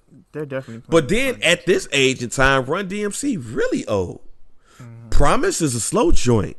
Gotta Be is a slow joint. He Can't Love You is Dirty Mackin's song of the decade. Walk Out of Heaven, Good Luck Charm. These niggas giving you slow down songs. So when 112 gives you Dance With Me or Peaches and Cream or even Only You with Biggie, it's over now. Them niggas giving you slow joints. So they gonna be the ones that put niggas to sleep. 112 is well Slim and Mike is dancing in they shit. They 112 for the win. 112 for the yeah. It should be close. If you go with just songs I like, it's a tie. But when it comes to this battle shit, the up tempo shit is the shit that's gonna get you. 112 for the win. But yeah, I don't know. It's gonna be a short one though. Hour. After that, you're gonna be like, yeah, I'm done, because they're gonna start playing B-sides. Yeah. You'll start to put a little umph in it, you know. after they put a little umph in it, you gonna hear like a song called Ghetto Symphony or some shit. Yeah, some random ass song that you didn't even know existed. Or it might be like a feature that you like, oh, they did a feature with them niggas? You might get that shit too. That went longer, but it was good. It went longer than I thought it was gonna go because shit, we started talking about how niggas broke up and all that shit. But don't think we ain't got to this goddamn Doja Cat shit. 'Cause I got a story to tell. I got a story to tell on that. I did not know. So for those who don't know who Doja Cat is a rapper, an artist. I ain't gonna put her in the box. She's an artist who released a song a couple of years ago called The Cow Song. She a pop rapper. Yeah, I'm just gonna say she's an artist because I don't know. I don't listen enough to her, but I didn't think this was gonna get to where it was at though. Because I got something to say about female rap in a second. Oh shit. No, it's good. No, it's gonna be good. It's gonna be good. I think before what happened this weekend, female rap was at its best place ever. And here's why. Not because of talent, not necessarily because of talent, because I know motherfuckers listen to this and we had the Pratt, Lil' Kim, Foxette Brown, MC Light, Lauryn Hill, all at one time. But you never had the success that you have with these rappers at one time. If you ain't never had this, like at this month, Doja Cat, Nicki Minaj, Megan Thee Stallion, and Beyonce had the number 1 and number 2 songs in the country. Lil' Kim ain't have the number 1 song in the country. Foxy Brown had number 2 in the country. And the women here that we're seeing, that like they're all getting it. They're all getting a piece of the pie. It don't seem like even in the quote unquote Nicki Minaj days where she was like, nope, it can only be one, and it's me. Like, it's nothing to see Megan Thee Stallion getting a do along with and we ain't even mentioned Cardi B here, ladies and gentlemen, who won a Grammy. Like, as far as what they get back, never been a better time to be a female rapper. I agree. Doja Cat almost fucked that shit up. She almost fucked But up. she might have. Cardi B got to drop now. Like, just Cardi B got to drop Friday. Are we canceling Doja or no? Well, let's tell you everybody what happened for those who don't know. For those who don't know Doja Cat, she had a song, Moo. You probably seen that shit on social media. She like, Moo. She did that shit. I can honestly say, no, I haven't seen that. Go ahead. You ain't never seen the Moo song, fam? Let me stop you. Before all of this, before you even get to telling everybody exactly what happened, I'm honestly... Bitch, I'm a cow? I don't know if I can remember this one. Bitch, I'm a cow? Moo. The bitch was twerking and shit in the cow costume? No. Mike, you had to see the Move song, fam. I might have saw it, but what I'm saying is that before this, whatever it is, what we're about to discuss right now happened, I'm gonna honestly say that I didn't get in tune with Doja Cat until I actually seen Nicki Minaj post that she was on the remix of her record, the Say So record. So then I went back and listened to that record. Obviously, I actually liked that record.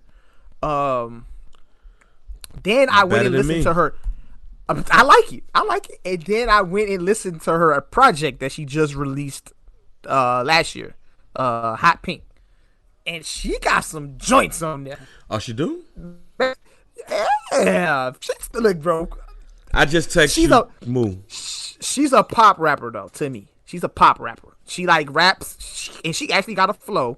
But these records are really, you know what I'm saying, she's trying to go mainstream pop with it. It's not hardcore bars or anything like that. These are very popish, racy, you know what I'm saying, bars though. Like she's talking about some shit, you know. So nonetheless, but I actually was intrigued, and I meant to bring this up on some dude. Just go look at the Moves joint. All right, cool. I'm gonna look at it. But I meant to bring this up that I actually watched.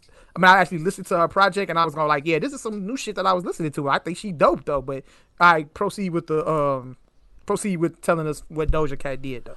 Okay, so Doja Cat's famous for that. She did have some joints, and her latest joint, what did it say so? With Nicki Minaj goes #1, right? Yeah. And she said she was gonna show us her titties if it went #1. Yeah, she said she told niggas to go show her titties. She finessed it. Oh my God.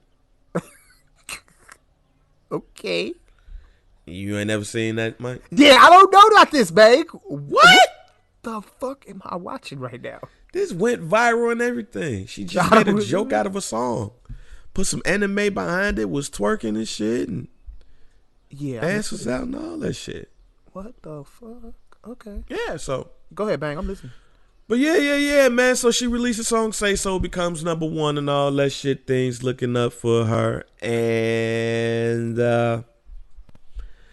then it comes out that Doja Cat is a little weird. Best way of putting it. People are canceling her. Doja Cat is under fire because her involvement in a racist alt-right video chat. And she also made a song mocking police brutality. Called like Didn't Do Nothing. Never heard of that phrase before though. That we're not gonna hear that song. Okay. But didn't do nothing. I guess is I guess even when you just said didn't do nothing is people say that they just got beat by the police and like I didn't do nothing. That's when I first heard that I was like, oh, that's got to be what they talking about. Didn't do nothing, and this probably is true. But she was also videotaped in a alt-right chat room where she did use the word nigger, hard ER. So here's the thing, she's mixed. She's like South, like her dad. It was the black guy in Serafina. Okay. Or whatever. She also used she's also used homophobic slurs and things of that nature before. Some people said that song was basically targeted at Sandra Bland. People are using the hashtag Doja is over party. In 2018, she used homophobic slurs against Tyler, the Creator, Earl's sweatshirt in a tweet.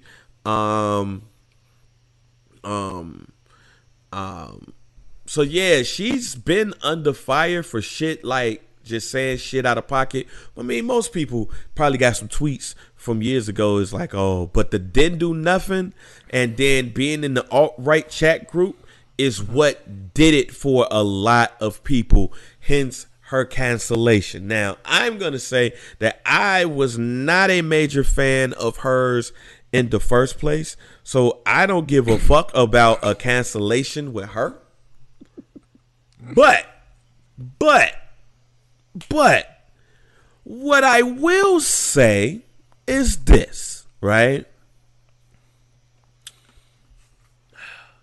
And it's fucked up. Yes, it's totally fucked up. And if you want to cancel her, cancel her. But these are one of these things where I'll be like, you know what? I can only imagine what and this is not taking up for her, because I'm not taking up for her. It just made me think, because now that we have more access to people, like what some of your favorite people might have been doing, like before social media was popping. Because here's my thought. Why the fuck is she's in the alt-right chat group now? Because this shit ain't old, Mike. If the photos and shits are correct, she was in this bitch as early as a couple of days ago. Really? Yeah, this shit's recent. And she this ain't like the. Is she in the chat rooms thinking that nobody don't know who she is? I'm gonna tell you why in a second. It's a secret society, Mike. All we ask is trust. But because of the world we live in, the secret society shit is dead. That's why I'm like, her shit made me wonder who's on fuck shit and who's been on fuck shit. Because she's in a alt-right chat room, which looks to be recent. I believe either a couple of days, a couple of weeks ago. Because they matched up a photo of hers to the video.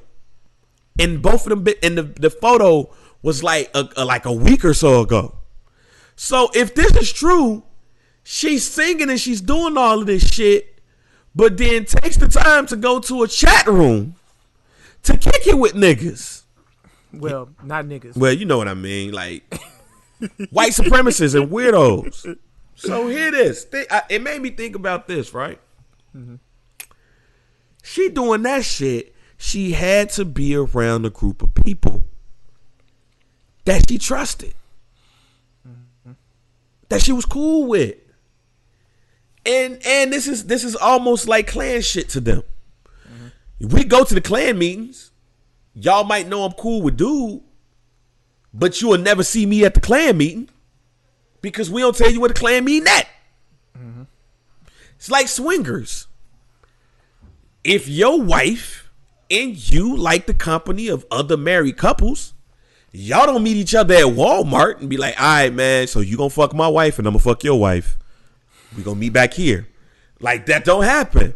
You meet up at mansions. You saw a couple of weeks ago, they had the motherfucking shit where it was a swingers party that got shut down in Chicago. Yeah. Like, you don't go meet at Costco and be like, all right, this is what we own today. No, you meet up in places where you feel they are secure and you're comfortable and you can let your hair down and you can be you. Now, it has also been rumored. I don't know how true this is. I'm just going to tell you what I know about this part. It's also been rumored that she has did some freaky things in some of these chat rooms. I seen it. I saw one rumor that said that she would pop her ass or sometimes play with the cat in these chat rooms with men. I didn't see that part. Now, I will say this is what I heard. And there's nothing about, it is nothing about, don't talk about no racist shit. I was asked if I were to do an interview with her, do not talk about porn shit. And I said, what porn? Where is it? Is it on the internet? Nigga, I searched Pornhub. I searched XTube. I searched Xvideos. I searched wherever you can get your porn at to see this video. Because Doja Cat is not ugly by no stretch of the imagination. At all. The body is nice, young men. So I was like, yo, if it's one out there, I want to see it. I put niggas on the case. Didn't find it. So when I didn't find it, I was like, oh, it can't be no porn about no Doja Cat, because if she was in the porn, that shit would have been out. But then when I saw the rumors, and one of which said that it was rumored that she was popping that cooch in front of some alt-right niggas, I went instantly and was like, yo, it might be some truth to this shit. And this was before I even watched the video where she tells somebody to suck my dick, nigger, and start saying some weird shit and start rolling around, and what the fuck wrong with her? Man, it started making me think. Yeah. If she feels comfortable in doing this with them, you better damn guarantee that some of your favorite stars are out there doing some weird shit. Hold on, bag. I got the video. I got a video. What's I got that? something. I got Doja. Oh, it ain't the porn video. That's the suck my dick nigga video, I believe. No, this is a video of she laying down. Yeah. She about to, She spread the legs out a little bit. Yeah, that's the video. Yeah. Dang, I got another one with a back shot. Yeah, this crazy. Oh, you can text me that one. Yeah, I got you. Yeah, she wild. But that's just wild. So I mean, if she canceled, like, I'm not playing no Doja Cat in my crib. So I guess. And I think most of the people that's like canceling her, fuck that bitch. And that goes to people in general. You got a lot of people that's out here that's like, fuck that bitch, that didn't like, oh,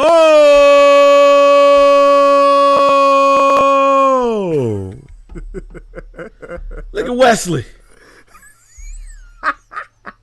Look at Wesley. Look at Wesley. Yo, this shit weird Wesley and as hell, Juju like, hey. Nigga, she's doing that shit. This is recent. That's crazy. This is recent. So you can only imagine what some of these other people are out here doing. Look at Wesley. Wesley like, oh, hey. Hey, listening to, and you know what, Bang? It's crazy listening to her music. Like I told you, I listened to her album, and it's like raunchy. It's raunchy lyrics. Yeah. So this right here is not. It's not surprising to me that she's on here busting it open for white dudes. You know what I'm saying? Shit, busting it open for all right niggas. For the white supremacist shit is kind of like, damn, but I ain't shocked though at all at 1 second, because she seems a little off to me. She does seem she does. She seems a little off from the beginning. But for people like that, they always gonna seem off to us. Mm-hmm. You should see a boyfriend. Nothing against that nigga, but he look like a weirdo. Mm-hmm. He don't even look like a gamer. I'm not gonna say what he looks like to me, but he definitely don't look. He definitely don't look like a gamer or anything like that. He just looks weird. So even when I saw that, I was like, damn, that's an interesting choice. She must love him. Because she did an interview with she did an interview with the Morning Hustle. And they was talking about the fact, like, it was brought up that she had a white boyfriend. And at first I'm like, oh man, like, so what? But then I saw this nigga and I was like, that's her boyfriend? Yeah. But you start putting a lot of stuff together. If this is true, because all this shit is alleged, we still haven't gotten the, fake ass apology and no shit like that. But if this is true, I'm also going to say this, and it's probably going to make some people mad. You can't cancel her. Because Tekashi 6ix9ine is still around this motherfucker walking. Yeah. What I'm saying is that this proves my point when I told niggas that trolling and weird shit is ruling the day now. Absolutely. And then comes the music. How she canceled but Tekashi ain't? Niggas still getting hella streams. Yeah. Doja not canceled. Doja might be number 1 next week. Man, don't be shocked. Look, I'm going to tell you this right now. Because Tekashi might have opened up a can of worms here. He's an underbashed snitch. And now he's trying to out people and shit. He tried to out Snoop Dogg. We know Snoop cheated on his wife. That ain't news. That ain't news to us. Ain't news to us. But no, now he's just trying to be on his little, troll snitch shit. Cause now he can really be open with the shit. If I'm Doja Cat, I'm appealing to my fan base. Mm-hmm. Hey, I don't like niggers. Buy my album.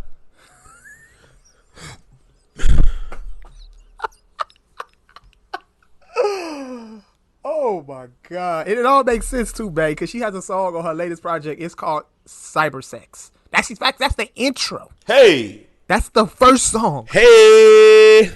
On the project. Yeah. And I like that song. I like it. Continue to like that shit, Mike. All I'm saying is this. I'm keeping it a buck. But this was before I even knew about any of this shit. I know, but hey, keep it a buck, because I'm looking at Baby right now. God damn, that shit looks nice. All I'm saying is this, Mike, and I'm just keeping it a buck. I'm telling the truth here, ladies and gentlemen. Yeah. We are going to get to a point where we're going to have somebody that's an artist that's going to be like, I don't give a fuck what you think. I don't like black people, and I don't have to. And I don't want black people to listen to my shit. And it might be some lyrics up in there that just say, fuck black people. Mm-hmm. And you know what? It would be against the law for you to censor me and my music. Now, you might not sign me to a label, and you know what? That's cool. I can make my own label, have my own music, and that motherfucker's gonna make some money. Tell you, they might have to deal with some bullshit, but Tekashi is showing you right now. He's giving you the blueprint. Tekashi is giving you the blueprint where you could do some fucked up ass shit and still be successful. You can't cancel Doja Cat if we ain't canceled Tekashi. Because Tekashi could go live right now and motherfuckers gonna look. Cancel him. Don't look at his shit. It's Nightmare on Elm Street. At the end of it, how do you make Freddy go away? Don't mention the nigga. Don't bring him up. Roar, he disappears. But he always reappear when some curious motherfucker go, man, remember Freddy? I'm back, niggas. Like, so we always gonna talk about these motherfuckers. If I'm Doja Cat, nigga, I am doing the show right now. Yep. Strike while the iron is hot. Strike while the iron is hot. Y'all motherfuckers ain't gonna like it. But how many people on this podcast listen to Doja Cat? We not gonna give a fuck. Like, that's what I'm saying. We gotta stop giving a fuck about them people.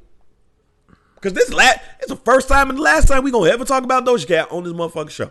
We don't give a fuck about Doja Cat. She ain't on our playlist. Mike gave her a chance. Listen to the shit. She might be on my playlist a little bit. She might be on your playlist a little bit. All right, cool. But on that song, she don't say fuck niggas. Nah, she don't. Hey. All I'm saying is that when you give those people time of day, you doing what they want you to do in the first place. So if I'm Doja Cat, and this is what and I'm saying this if it's true or not. If it's true or not. If it's not true, oh well shit, this is what y'all think of me, huh? Word? I ain't bad. Now somebody do some shit stupid, understandable, don't do it. But just like how we and this is about to be weird what I say too, but it's some true shit. How if Snoop does a show and the Nation of Islam is probably the security at the show, hey Doja Cat, go do a show and have some fucking militia in Michigan be your protection. Own that shit. Own your racistness, people. Own that shit. Stop hiding. Stop hiding. You don't like me? Don't hide the shit. Fuck Bang. Fuck Mike B. Niggers, don't hide the shit. Because right now, Tekashi's giving niggas a blueprint. Motherfuckers getting the whole blueprint from him. How you could do some fuck shit and still be successful in a certain way. Because then think about it like this. If this is true, in the first time in known history, We had a snitch and a white supremacist in the top 5 of the Billboard charts. My nigga, if that ain't success, I don't know what it is. Because Tekashi was in the top 5 and Doja Cat was in the top 5 too. That might have been the first time in recorded history a white supremacist and a snitch are in the top 5 of the Billboard charts. Being on bullshit is winning, ladies and gentlemen. I don't know what to tell you. We about to see a lot more of this fuck shit. It is what it is, but Man, you got a lot of likes on Doja Cat, dog. what you mean? Got some likes on Doja Cat pictures, bro. I do. Why you didn't listen to the album, bro? You like the album cover. You like the album. I like the covers. I didn't plan on listening to the music ever in life.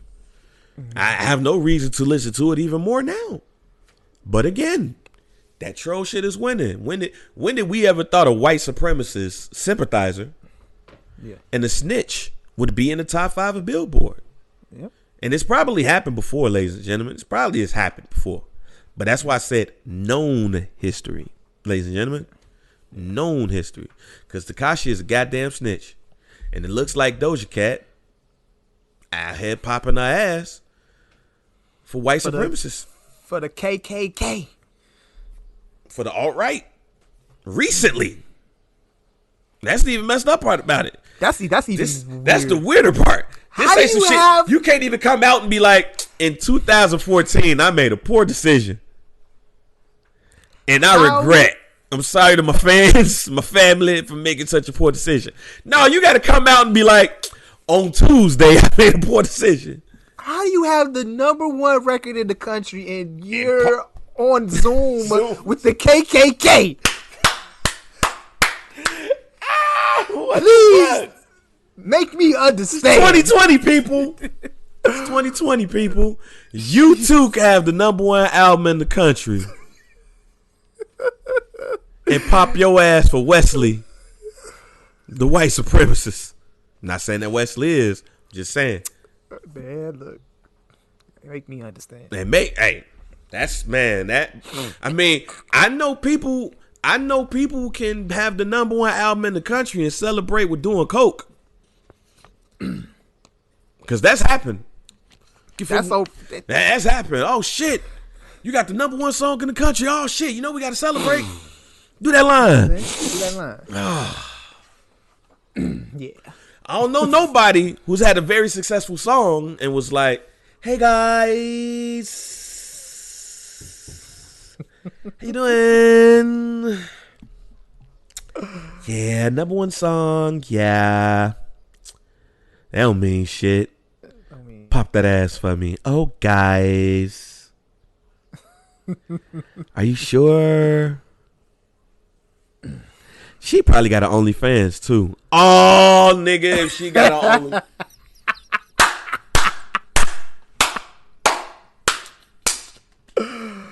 OnlyFans. That's the name of today's episode. I bet she got an OnlyFans. If Doja Cat got an alright OnlyFans.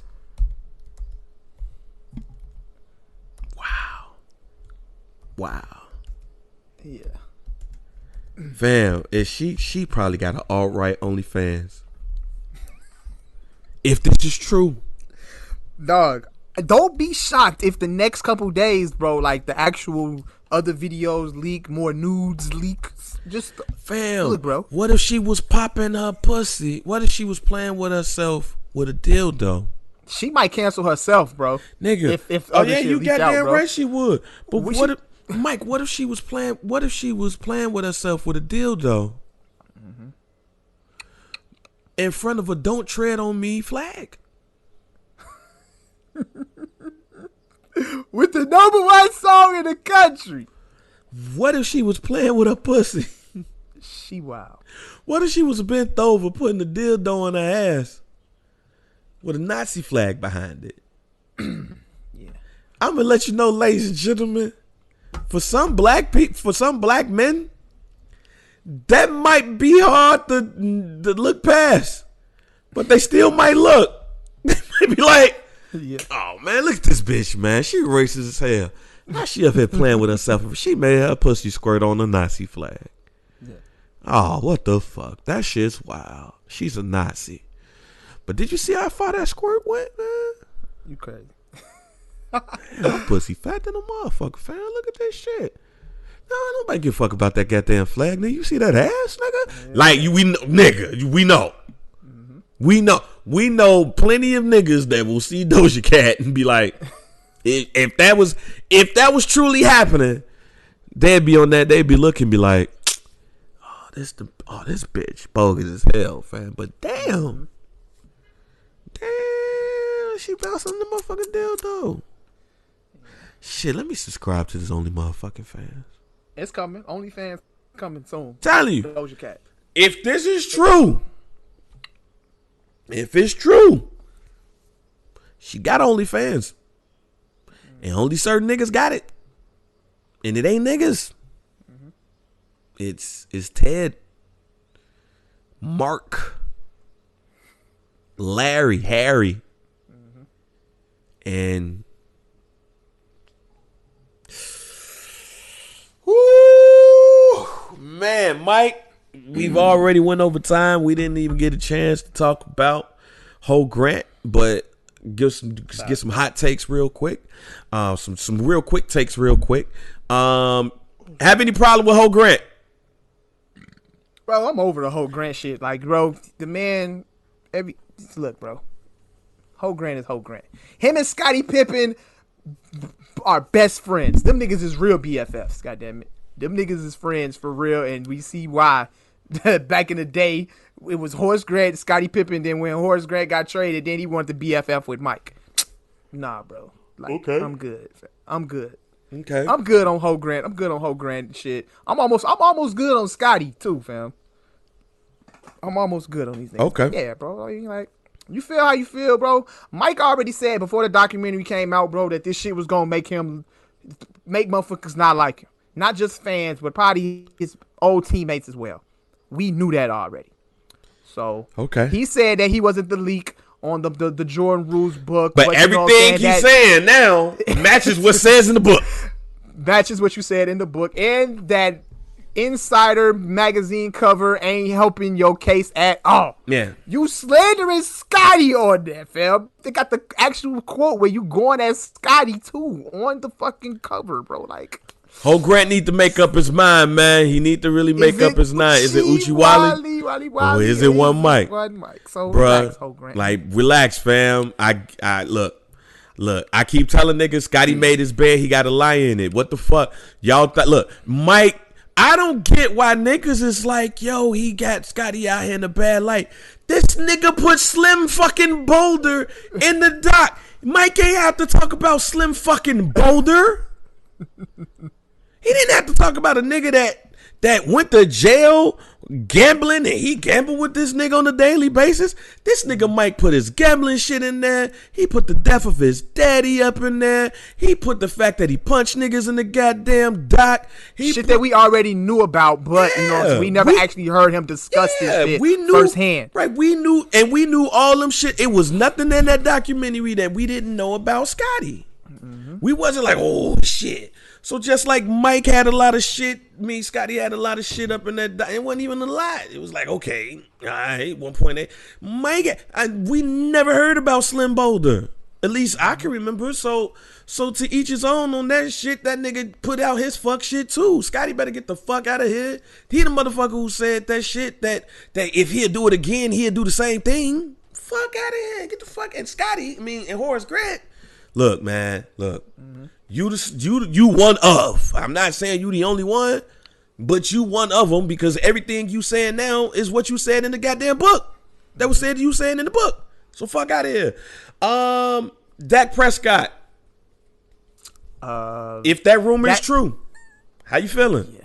I'm gonna tell you this, bro. Like, Dak ain't getting no $35 million a year, Joe. Jerry Jones is not finna pay him $35 million a year. Hot take, he's probably gonna play under the franchise tag this year, and he go test the market after that, bro. Be a free agent, Dak Prescott probably won't be in a Cowboys uniform after next season. I'm gonna just put it like that. I had more on it, but we already ran over time. But yeah, Dak Prescott is not getting $35 million a year. I'll be shocked if Jerry Jones pulled the trigger on him making $35 million a year. Russell Wilson makes $35 million a year. Russell Wilson is a Super Bowl champion. Look, I can't do it. Jared Goff makes about that much money too, but Jared Goff took his team to the Super Bowl. You know what I'm saying? Like, I can't, though. I don't know, bro. I want it to be over, bang, but whatever.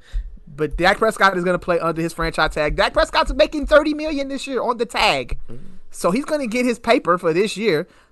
But that's just what it is. But this is kind of like, I think me and Jerry Jones have the same mind about Dak Prescott. We was never sold on the Dak Prescott Kool-Aid.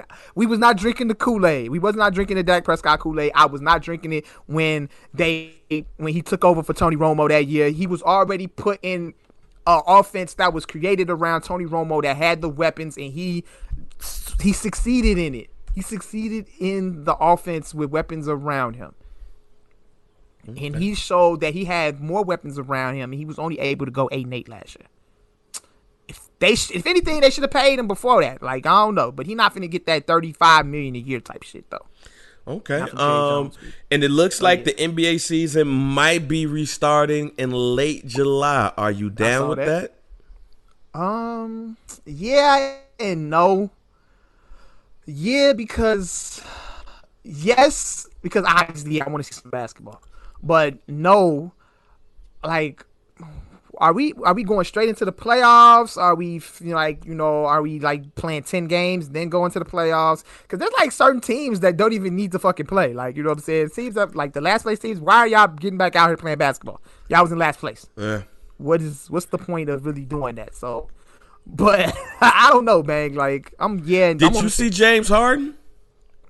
What, like a picture of him? Nigga lost weight, got gray in his beard. He be dyeing his beard. Yeah, I think I saw a recent picture. I think he was walking through the woods or some shit. I don't know. Yeah, I guess you tried one. Yeah, but I don't know, bang. What would you think? You know what, man? I'm on the fence about it. To keep it a buck, man. I'm. If you're gonna start the season, man, let's go to the playoffs. Yeah. Like, if that's what you're gonna do, go straight to the playoffs. Top 8 teams in each conference goes to the playoffs. Just go ahead and start the playoffs right now. If you're not going to do that, I wouldn't start the season. I'll start over. I understand that a lot of people legacies are being attacked and all of that shit. But like in July, it'll be a year and it'll be a year and some months after like people like Kevin Durant's like healthy. Like, it'll be a year from that now. So it's like he can play now. I had talked about that shit. Like, he can play. And there's other players who was injured that can play. I think, like, unless you're going to tell them that them, like, whoever was on the injured list can't play and all that shit no more. Like, nah, man, let's just get this shit over with, man. You know what? I take it back. I take that back. I'm against it. I think that the NBA needs to just focus on... I think they need to just cancel the season. It's over. They just going to have to hold the L, put an asterisk on it. We don't have an NBA champion for 2019, 2020. It is what it is. I know we was all hoping to see if Bron could take the Lakers to the championship, win the finals and stuff like that with the Lakers, blah, blah, blah. That's all cool, fine and dandy, but it don't feel right. It's not going to look right, bro. Like, just leave it. Just leave it, scratch it, and then work on the beginning of 2020, 2021 season, whether it's either going to start in October or starting maybe like December around Christmas time, maybe. Who knows? But I think just leave it. I think they still should be able to, like, you know, end of July, everybody open their facilities up, everybody can get back getting into shape, getting ready for, you know what I'm saying, the next NBA season, and see how the phases go with this corona thing, and see where we are as far as outside opening back up, and, you know what I'm saying, making sure everybody's safe. That's how I see it. Because if these niggas play, bro, they gonna have to do coronavirus testing every day. And then everybody gonna be playing in one spot. Like, yeah, it's gonna be like Yeah, that shit gonna be league. the shit motherfuckers gonna look so weird, Joe. Like, I think they should just cancel it, and then we could just focus on starting up the new season and everybody feeling more comfortable playing with each other. I think people gonna be out there on some, like, you know what I'm saying, don't touch me, you got the cooties type shit. That's what niggas is gonna be doing, bro. That's how it's gonna look. So Yeah. I'm against it. I don't think they should do it. Yeah, man. So, all right, man. Some dude, it's a wrap, man. Next week we'll have a nice little announcement for some folks who really fuck with the pod and all that shit. So definitely stay tuned on that. But definitely make sure that you are in the group, the Some Dude Pod group. Shouts out to some of the new members that's been coming through. Been seeing a couple of women come through the group. I'm happy about that. Put them sports thoughts out there.